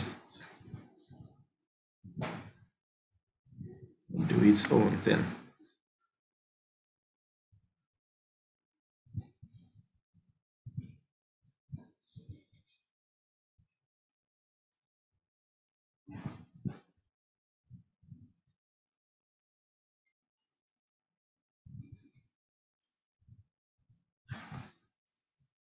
Okay, so this is where we were, and we've gone through the 5 forms that we would part of the application package, and we would want you to complete: the bid submission form, the bidder information form, the technical proposal form, the financial proposal form, and then the due diligence self-evaluation. Now, the technical proposal, you should please note this: in your technical proposal and in your work plan that is included, will require you to be ready to commence implementation not later than 1 week after signing the contract. It's 1 week after signing the contract. So please take note of this. And these are why the financial criteria are required. When those that are successful, they need to be included into the UN database. It takes initially a little while for the first funds to be released, but then we would expect you to commence implementation using your own co-contribution, after which you'll be reimbursed for that. So please take note of this, and when preparing your work plan, it must show in it. And then there will be the interim report, which we would expect to receive about 2 months after you commence implementation. Then there's the progress report. There will be the interim report we expect about 2 months after you commence. And then thereafter, 3 months later, we expect the progress report, 3 months after the interim report. And then when you finish everything, the final report too should come after you have completed 12 months after you started. And then the final disbursement to be made. Now, your intervention, we're saying, should be demand driven. So we've had people write very nice proposals, as we've said, but from some even public institutions, some nice institutions, addressing a problem, but it doesn't show where the market would go or who needs that service. It needs to show clearly in your proposal. And so for call 5, we've already taken you through the documents. Now this is the process. From this, we're opening the call for proposals, and we'll close it February 26th, close of business. Our office at North Labone Cantonment, you come and drop your proposals in a sealed envelope with the printed copies and then the pen drive included. And then we'll commence the evaluation, analysis, everything from March the 2nd. And hopefully by May, we should have by then signed the contracts with the successful bidders for them to commence implementation.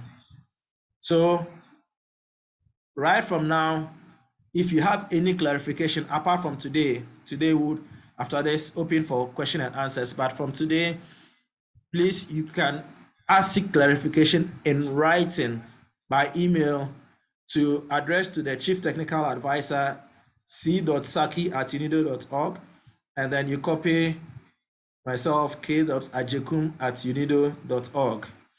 And all requests should be addressed to the Chief Technical Advisor, the West Africa Competitiveness Program, Subcontracting Matching Scheme. And please note that when submitting to your envelope should be addressed to the Chief Technical Advisor, West Africa Competitiveness Program. So in summarizing, the document pack that maybe Kwame, just one clarification for those that are not in Accra and might have difficulties in coming to Accra to drop the envelope.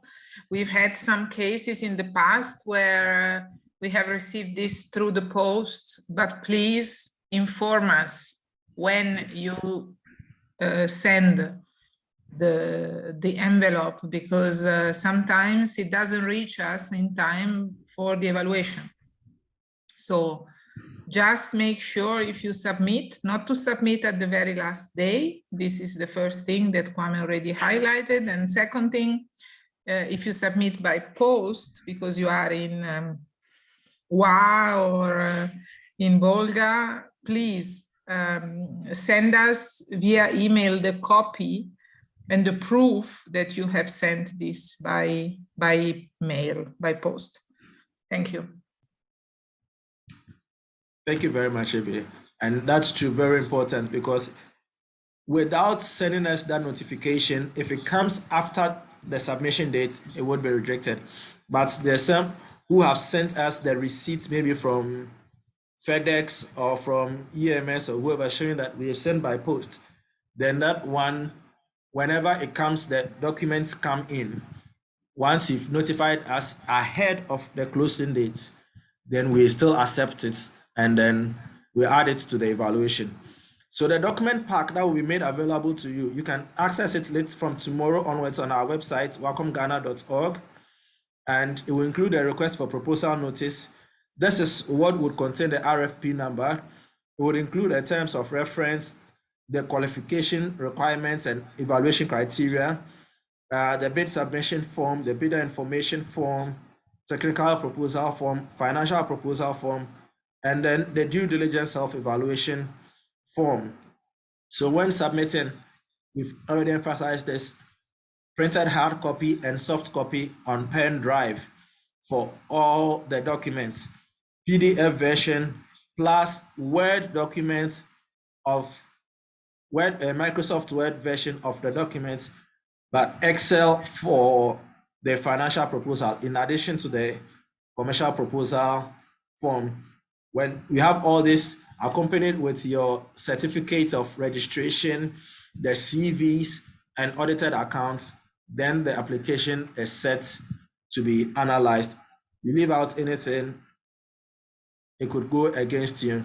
So we just want to again highlight some of the reasons why some were not successful in the past, so that this is at the back of your mind.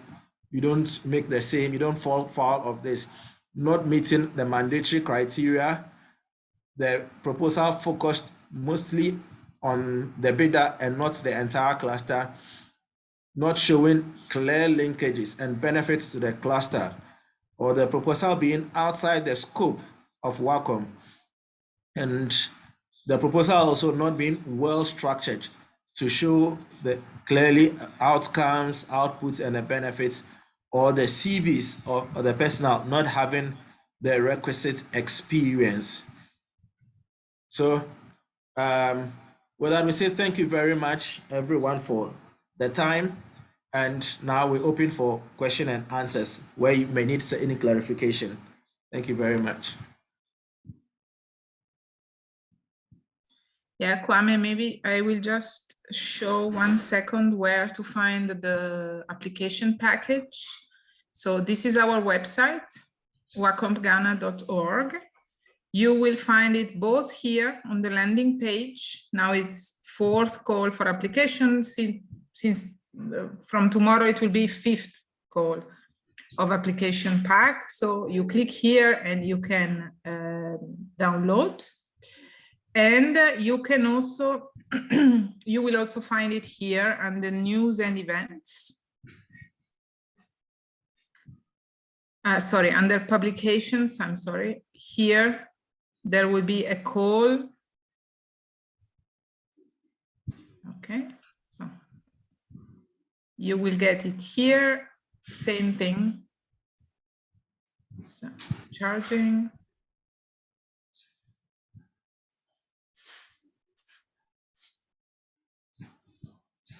I think that one, once you click on it, it starts that, that should.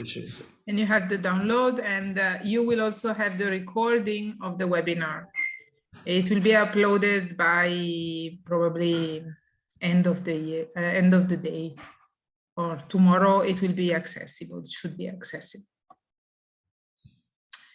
Then there were two questions, a couple of questions I answered directly in the chat. So one was if a group of mango producers could apply even if it does not benefit their processors or wholesalers. As I answered in the chat, yes, provided it's a farmer group and it benefits the group, the cluster, meaning more than one producer. This is what is important.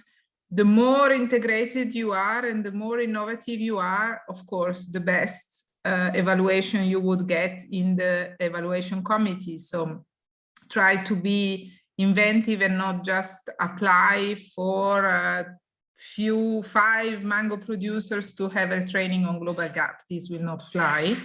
As you've heard from Rita, you should have something more integrated. So they do global gap trainings, but at the same time, they are setting up a mango drying, solar mango drying facility and linking producers that have ripened mangoes to be used for processors. So it should be a bit more innovative than simple trainings. Kwame, there is a question for you. Can we engage foreign consultants to provide consulting services? The answer depends on you. Well, I can say this was done, for example, in one case, yes, for share. The answer would be yes, but international travels are not covered. So if you want to hire an international consultant that comes to Ghana, then you will have to pay for his travel. So we would only pay their local cost within Ghana here, but flight tickets and whatever from outside, that would have to be borne by yourself, part of your co-contribution.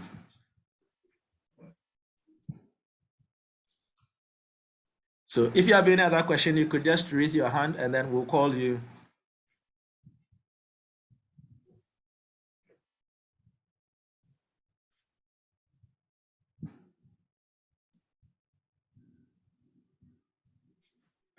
We don't see any hand coming up.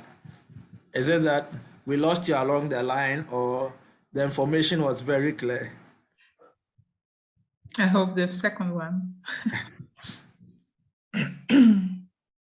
Now, it's actually a lot of documentation, a lot of things to be digested, but you will have all of this in the application package. And I mean, if you paid attention to the webinar today, then it would be quite easy to go through it.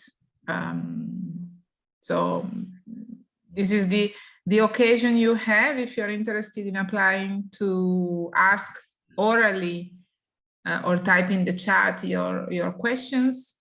From tomorrow onwards, only in writing, please, to Charles and to Kwame, in case you have any questions.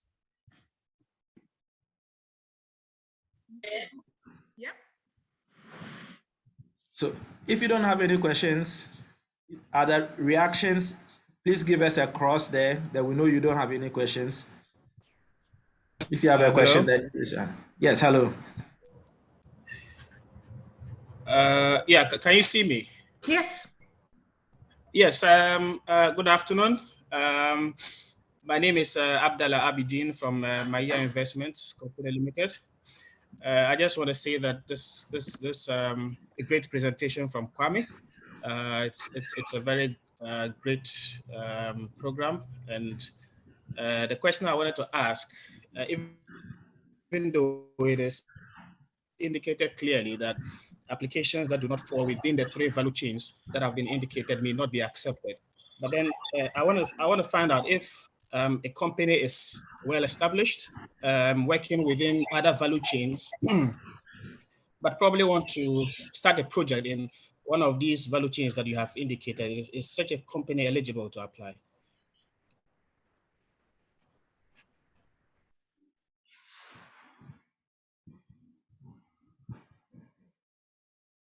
Kwame, this is for you.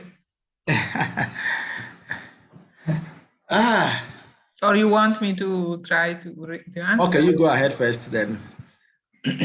No, I would say the important is that the objective of the proposal is in line with the Wacomp objective and with the Wacomp activities in the 3 value chains. So if you present a proposal for cocoa, this will not be approved. But if you always worked in cocoa traceability, for example, and now you decide that you want to engage in shea butter traceability, why not? I mean, the important is that you focus your intervention on the 3 value chains and on the areas in which we work. Then one aspect of the evaluation is the experience and the reputation you have in the sector. So this might be very weak if you have never worked in the sector itself. But I would assume that if you decide to extend your current experience to a new value chain, is because you have a very strong technical background. So the area in which you want to work is very strong and therefore could be duplicated somewhere else. In that case, the proposal should really highlight these technical capacities and this ability that you have, and why you feel confident that your experience in cocoa can be duplicated elsewhere. But don't come and tell us I've worked for 20 years in cocoa and cashew, and now I want to go into mango. I've never seen a mango plantation, but I'm tempted because it's trendy, or I believe I can find some good export potential. I mean, this will clearly not fly. So try to, if it's the case, try to highlight what are the advantages and the good points you have that you could spend in other value chains, and use CVs of people to back up your proposal that are experienced, so that we clearly see the link between the work that you have been doing so far and the new one. Kwame, I don't know if I think that's it. So just to add to that, we have one successful bidder in the OT region who is doing some work in the cassava value chain, but it's quite new in the cassava value chain, but has very strong track record and experience from other commodities, which are quite similar to cassava. And so with that experience, and was able to show how transferring that experience to the cassava, and well, that they've recently started. And because of that, it was able to convince us and show how it was benefiting a whole lot of people within the cluster. And the proposal convinced the entire committee. So what you are saying, I believe it addresses your question. Thank you. Any other question? Yes, Kwame, I have there is a question in the chat. Can international organizations in Africa apply as a lead applicant together with local farmer groups? And can at some point the tax clearance certificate for SMEs be waived? So international organizations would say no, because we require entities within Ghana. Within the second call, there was similar such one consultancy that applied. The proposal sounded very good, but what worked against them is that it's an international organization. They had just recently opened an office within Ghana, and so their financial statements or anything were all from their parent company, all the way from the UK, I'd say. And If the reason they for have an that is, office in Ghana? yes, they are just opening an office, just about 2 months. Yeah. And But then, if the international organization has an office in Ghana and a proven track record, then yes, they could. then they can work together.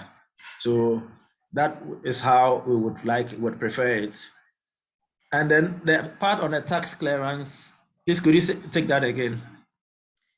Can you at a point waive the tax clearance certificate for SMEs?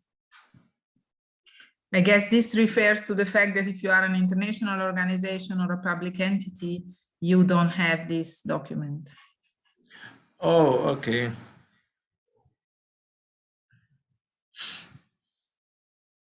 Once you've registered, these are the challenges for the international. For the local ones, may have applied or registered with the tax authorities because we want to ensure they are compliant with the various laws and requirements within the country. And so for the international, as has been explained, you work with a local counterpart or you have a local representation that meets these, then that would be preferable. We would look out for that rather. Great. And then there is another one. Is there a session for oral presentation of the proposal? Thank you, Richard. No, Unfortunately not. So we want the proposal to speak for itself so that once the entire committee takes it, it is clear for everyone to understand. Yeah, one thing that might be useful also. I mean, it's always easier to present orally, and then you can give details and so on and so forth. But this is not possible in this case. I mean, we receive 30 applications, and then we have to go through all of them. Please be concise. You don't need to write a Bible. You need to go to the point and tell us what you want to do, how you want to do, which are the competencies you have, what do you want to achieve, what are the spillovers on the territorial front, and how much does it cost?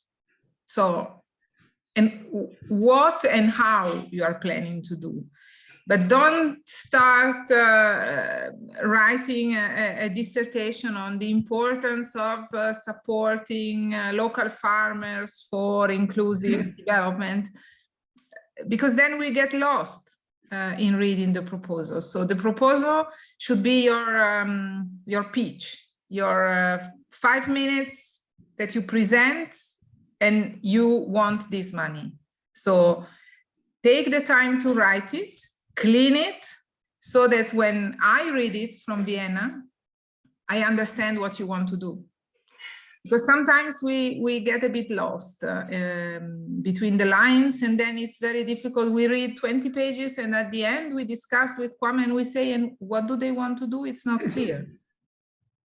So try to focus. That's why probably, as it was said by the previous bidders, some associations require a support from an expert, a consultant, somebody that is used to write these kind of things. There is another one in the chat, Kwame. Is it possible to share some sample proposals to help guide new applicants? We cannot. We cannot. But the only thing we can do, we can mention the names of those that have been successful. If you happen to know them, and any of them, and you want to contact them yourselves, that's one. We are able to do that, but we cannot share their proposals. And then there's another question: how many organizations do we intend to consider? We don't have a number. If you look at it, the first time it was 3, it went up to 8, and then subsequently 4. So if 20 applications come and they are all good, why not? If the proposals are not so well convincing, then that is where the challenge comes. So we don't set a number that we want to support. We want quality proposal, not numbers. Also, I mean, with reference to the samples, when you will download the templates really provide you the information that you need to put in. So they really guide you through it. Try to keep it simple and precise. And ask yourself, if I read this, would I put my money in? If not, if you have some doubts, rephrase. Try to clean it, to polish it up so that it becomes very precise, simple, with measurable indicators. How many people are you targeting? With how many farmers are you gonna work? What are you expecting? Don't write that in 1 year you expect an increase in the yield of 500%. It's impossible. So be realistic, put some indicators that are achievable. Try to be precise without giving too much details.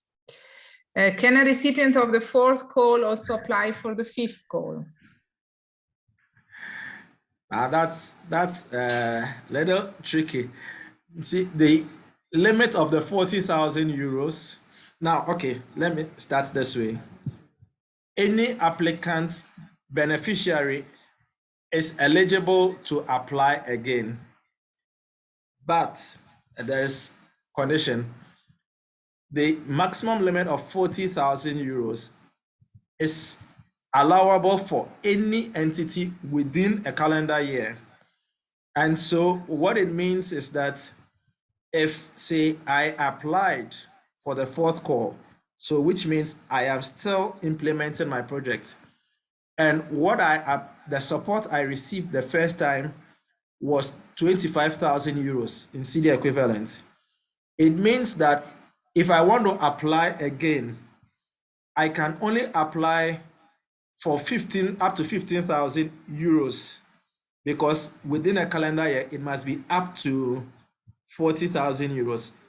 That's the first part. The second thing is, you are now implementing one initiative.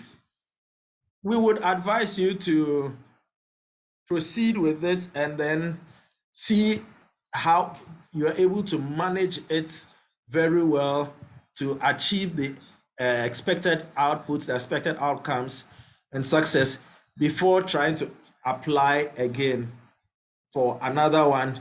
So there are some who have applied from the first ones and might be interested in applying again. They have largely finished their implementation, and so they are eligible to apply again up to the limit of the entire 40,000 euros.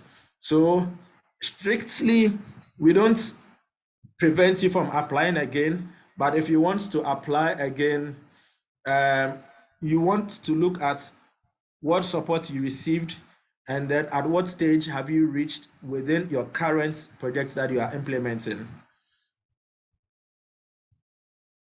And so another follow up, will the 5th call be the last? No, there would be another call. In principle, there will be another call. Yes, in principle. It all depends. Let's say in the project document, we have a global envelope for this subcontracting matching scheme. In principle, this should be able to cover the available funds today, should be able to cover 2 more calls, one now and one in the second half of the year.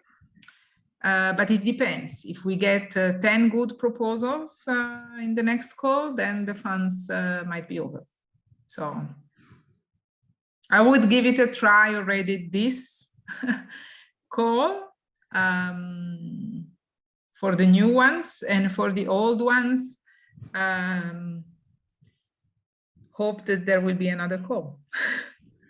We cannot say it now, but I mean, we can foresee that, yes, there should be another call before the end of the year.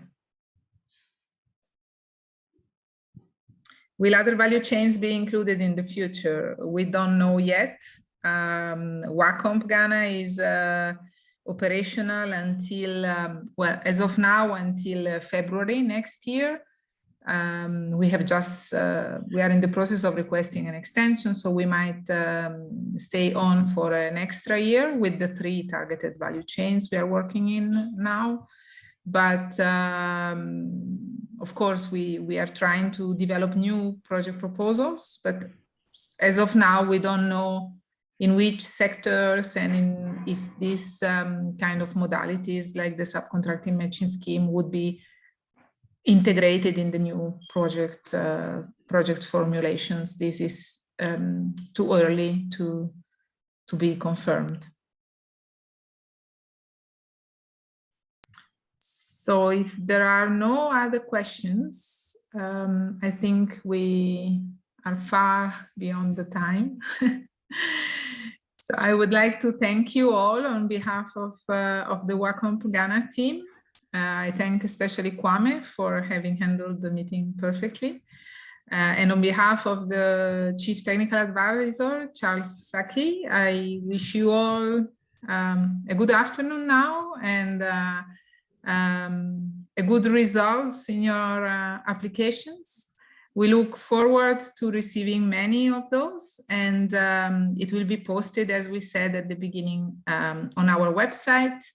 As of tomorrow, you can access and download the application package. Don't wait till the last minute.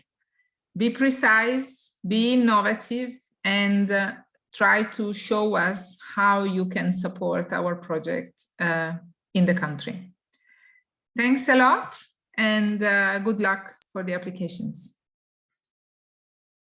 Bye.